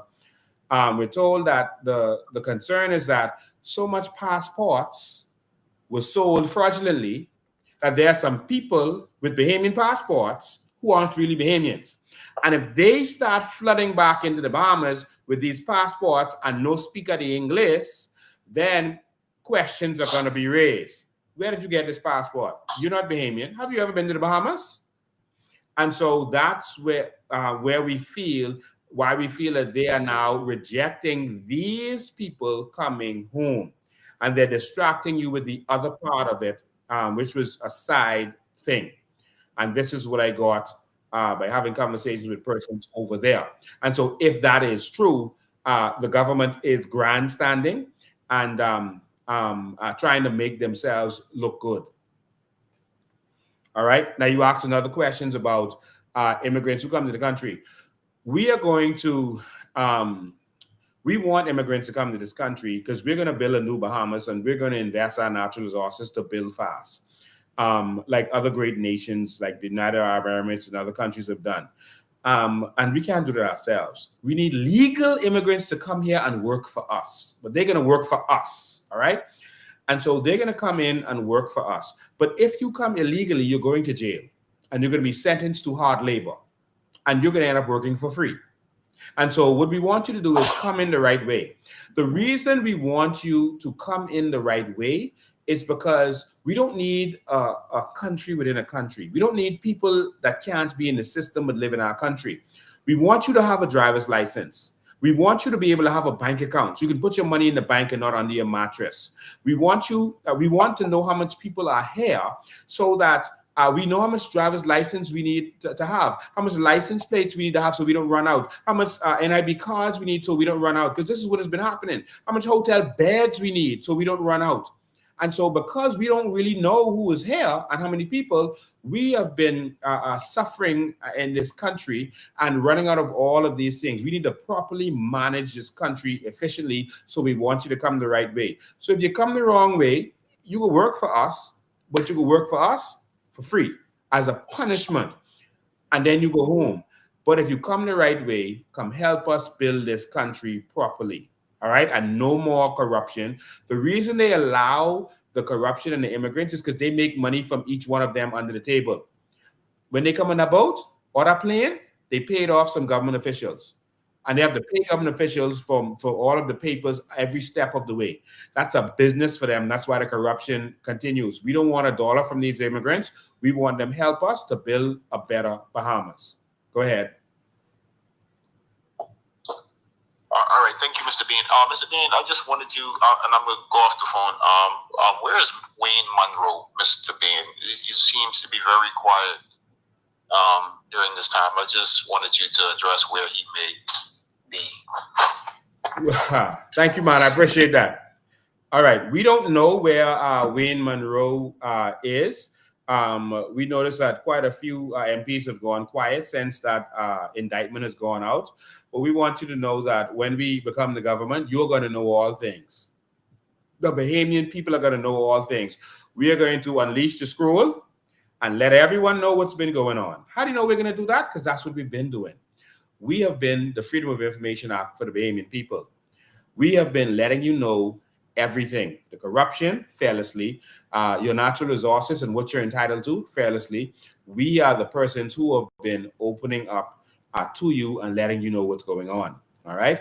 And so Wayne Monroe and them, everyone is scared. I want you to understand that there was a ring to open up this country to drugs. I want to tell you a story. I have a brother, police officer. All of the males in my family were police officers. My dad was a police officer when he was young. My two brothers were police officers, and I was a police officer. All right, at some point. And so my brother was a police officer. He was the first officer there. He worked at the airport, and he kept that airport clean. There was no drugs, no guns could move through there, no money, nothing. He had that on lock. The U.S. government loved him. And he was uncorruptible. He was an inspiration to me. And when I came on the force, I was the same way. You couldn't corrupt me. You couldn't sell. You couldn't buy me out. I wasn't for sale. That was it. If you lock up, you lock up. Don't offer me nothing. My brother was the same way. And he was my inspiration. He's older than me. And, he had the airport on lock. The PLP won in 2002. This is why I want you under this culture of this administration. The PLP won in 2002. And the drug dealer, Ozzy, came to my brother and said, we in power now, you getting transferred as far from the airport as possible. All right? Said to my brother, who was the police down there. My brother said, you must be crazy, because my brother knew the U.S. Embassy loved him, and him and another fella down there named Uncle Lou. That's what the police call him. I don't remember his actual last name, but Uncle Lou. Him and my brother were good officers down there. And my brother said, man, you must be crazy. No. I run this, and y'all ain't gonna run nothing through here. And so the next day, my brother got a call that he was transferred to Elizabeth State Police Station. My brother retired from the force immediately. You know why? It wasn't because he was transferred, He didn't mind. He was upset that the drug dealer could come to him the day before and tell him he was being transferred and knew where he was being transferred. That shows you the culture of this PLP administration and every PLP administration. That shows you the culture. And he left the force. They lost a good officer. You understand? And so when this crew got in, they did the same thing. Get this airport, get that airport, send some officers that we want down there in the south, so the drugs could land in the south. Then you creep it up to Nassau or to Grand Bahama or to Abaco or Bimini, and then you move it over. And they opened up our whole country to scrutiny again. They're going to do their 5 years, make lots and lots of money. And if it swings to their friends, there for them, nothing is going to happen. No real investigation, no real commission of inquiry. And if they do have one, nothing is going to come out of it after they get the results, just embarrassment. And that's it. We need real change. Real change. All right. So I thank you for your calls today. We did just over 2 hours today. I appreciate you. We're going to have one more show before the Christmas season. So next week, Sunday, we're going to close until January. I'm going into the mountains, and I'm coming back with the scroll of the New Bahamas, Vision 2030. I'm coming back with the scroll for the vision for how we are going to get to the New Bahamas. Are you ready for New Bahamas? A Bahamas that works, a Bahamas that's not corrupt. I am tired. Ladies and gentlemen, when we come back, Vision 2030 and the New Bahamas.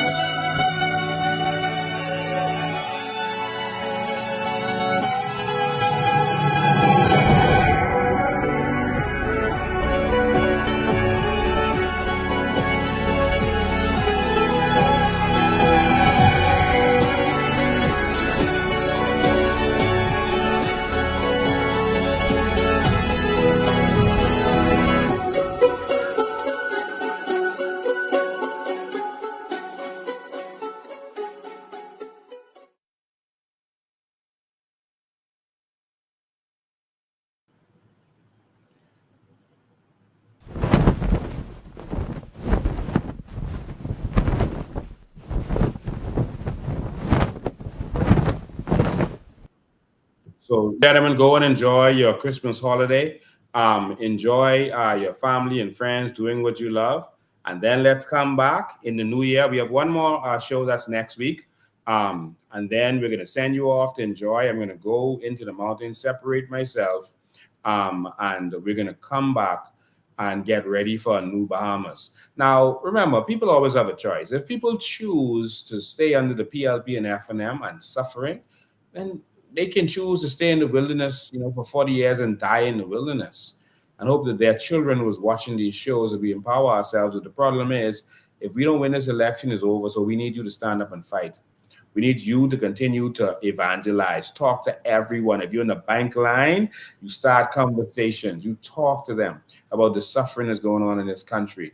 We need to have banks on every island. We need to have hospitals on every major island.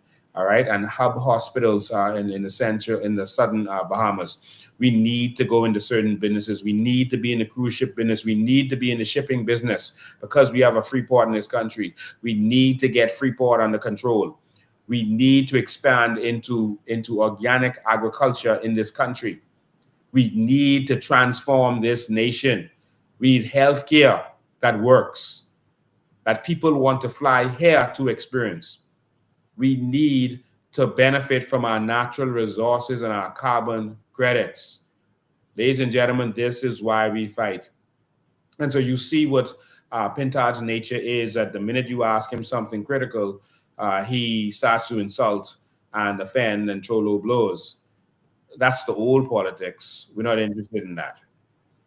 Brave Davis is now joining the fray and throwing insults at Pintard and I guess whoever else. We're not interested in that. We want to know what y'all have planned. We don't want y'all distracting us. All right? Someone says no sound. I don't know if that's just you or anyone else. But we don't need to be distracted by the old way of politics. It's time for a new Bahamas. Stand with me as I stand for you. I'm going to stand in the front line and take the blows. When we were out there fighting for Bahamians, where was Pintard? Pintard called for Pintard, I want you to watch this carefully. Pintard called for a non-political protest. He said that they would not be wearing anything political, that you just come out and this was going to be non-political. He said that trick to get a crowd out there so they could look legitimate. Same thing he did with We March when him and John Boswick and Renard Henfield planned We March to just get crowds out there. They said, oh, this isn't about politics, etc., but that was the plan from the break. Pintard did We March. Pintard, John Boswick, and Renard Henfield. I'm telling you what I know. They would meet at the Taj Mahal restaurant. On some occasions, I was there. All right? Pintard, John Boswick, and Renard Henfield planned it so that they would say it was non-political, trick you, because that's all Pintard is about, trick, play, putting on a performance. And then afterwards, let Renard endorse the F&M as the only hope. That was their plan. And so the same way they tricked you, this is the second time they did a protest and tricked you and made you think that it was a non-political protest, and then it was them. But again, on this protest, you saw that, I'm trying to pull it up for you so you could see it, because what they did was a bunch of close-up pictures, so you couldn't really see what was going on. It's been the wrong place. And so, yeah, I think this is it. Yeah, this picture right here. So we counted about 50 or so people that came out, and as you can see, they are in red shirts. All right, let me move your chat so you can see this.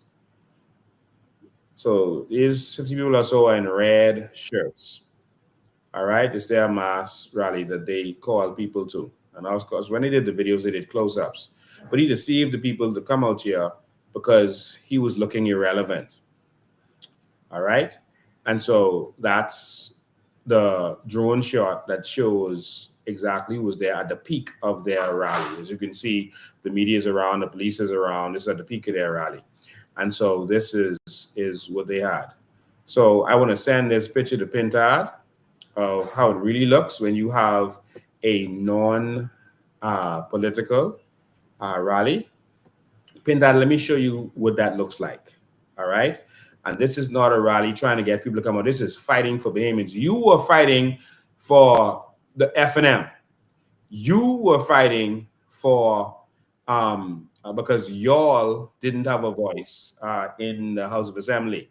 That's what you were fighting for, not for the people. We were out there fighting for the people. Did y'all see Pintard come to any protests that he didn't call?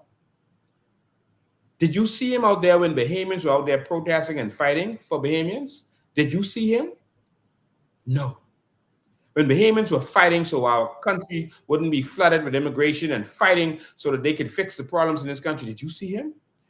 When they took our sovereign wealth fund, was he there? No. So all of a sudden you're saying you're fighting for Bahamians? No. You're fighting for you. This is what a this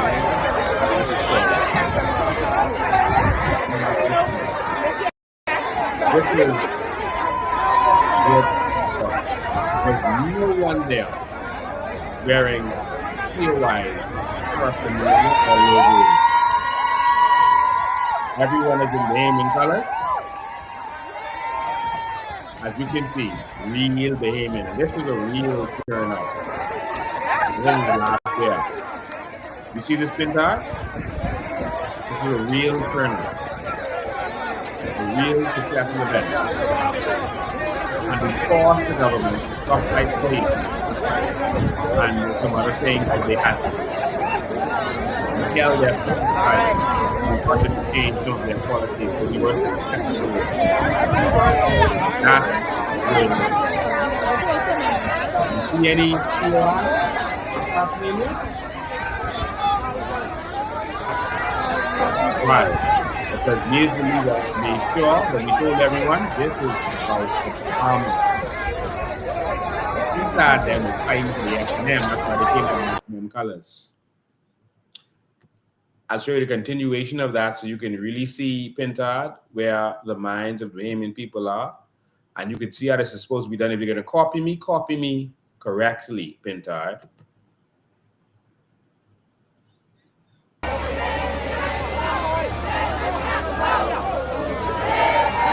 This is Pintard.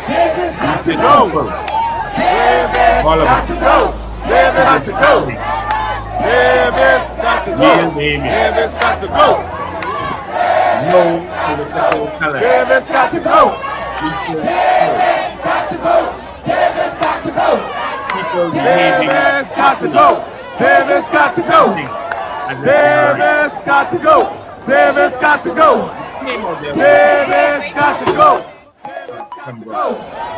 Davis got to go. Davis got to go. Davis got to go. You said we're irrelevant. This is what the relevant is. Davis got to go. Davis got to go. Davis got to go. Davis got to go. Davis got to go. Them and all of them. Davis got to go. Thank you for being there. Got to go. It's a Bahamian movement. We force their hands. That's a Bahamian movement, Pintard. So when you copy us correct. All right? And so, ladies and gentlemen, thank you all for tuning in and spending your nights with us. We're going to continue fighting and doing what we have to do to transform this nation. Someone put some clips together and send that out. Put that together and send that out. Let Pintard see that we want real change, man. We tired of the gimmicks. We're not interested in the gimmicks anymore. We want real change. They went there and planned. Yeah, let me just show you this last one in case you didn't see it yet. I think it's on my page. But they went out there and staged a spectacle. It wasn't about the speaker not letting them talk. They planned to harass her and to do exactly what they did, to embarrass this country internationally, when all they have to do is file an injunction, and if she's doing anything wrong, the courts will make her stop doing it. So they're talking about going out there again on Wednesday. I was considering going out there and doing an anti-protest against Pintard and them because they're not doing their job. You going out there protesting is not your job. We need you to file an injunction if the speaker is silencing you. We need you to use the PAC and the powers to subpoena the prime minister and question all of them. Make them sit in front of you. But you ain't gonna do that, hey. Just go out there and scream, hey. Just throw the mace at the house. Hey, yeah, that's the solution. So what happened when you go in and say, she still could do what she want to do, right? You are a weak leader. To you, was this an orchestrated event as suggested by the Prime Minister? Everything that you saw was not predetermined.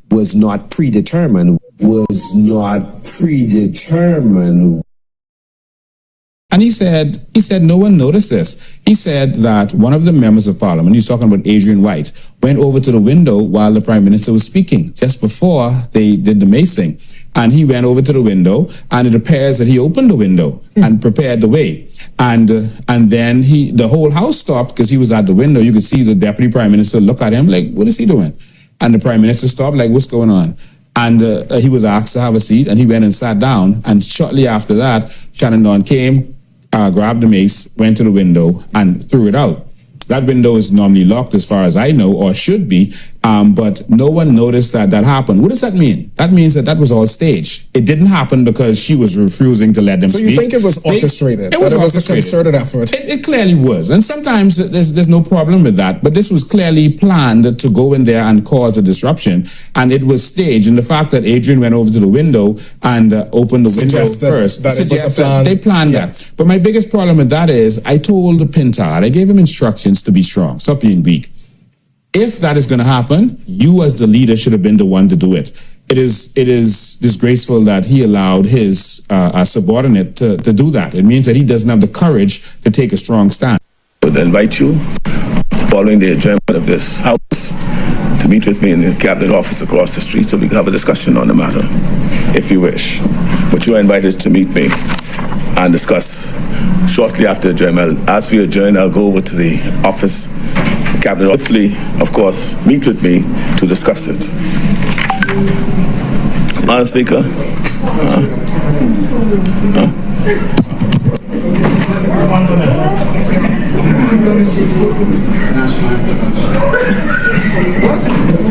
I'm not saying no joke. Disrespectful.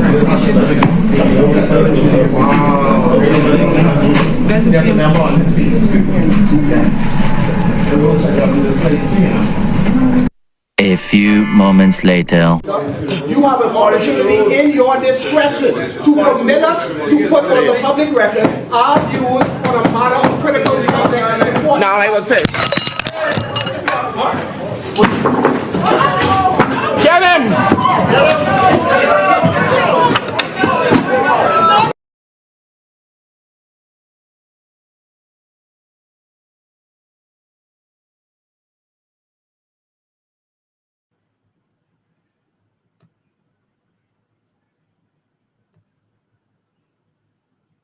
So, ladies and gentlemen, the whole thing was staged because they were upstaged the week before.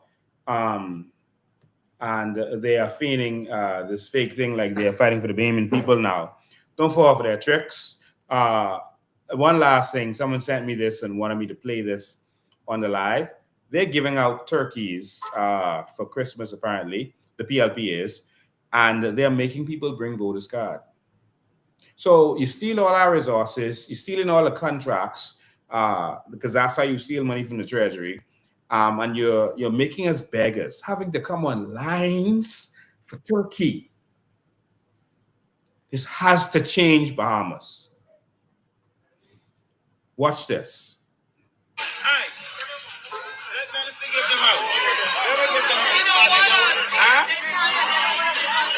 Oh, I'm sorry.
I get angry when I see things like this because they want us to be beggars and they're keeping us poor so they can keep us under control.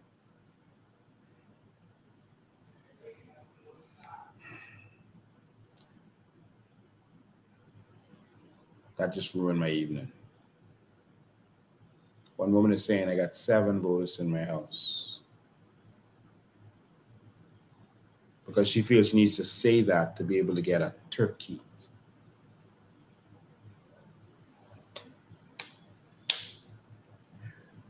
Marcus Garvey said the Bahamians would be the last persons to wake up, but the first to rise. It's time to rise. It's time to wake up so that we can rise. I'll see you next Sunday, except if I have to come to you live from Old Bahama Bay with any criminals trying to continue to take advantage of the situation. Bahamas, wake up. Bahamas,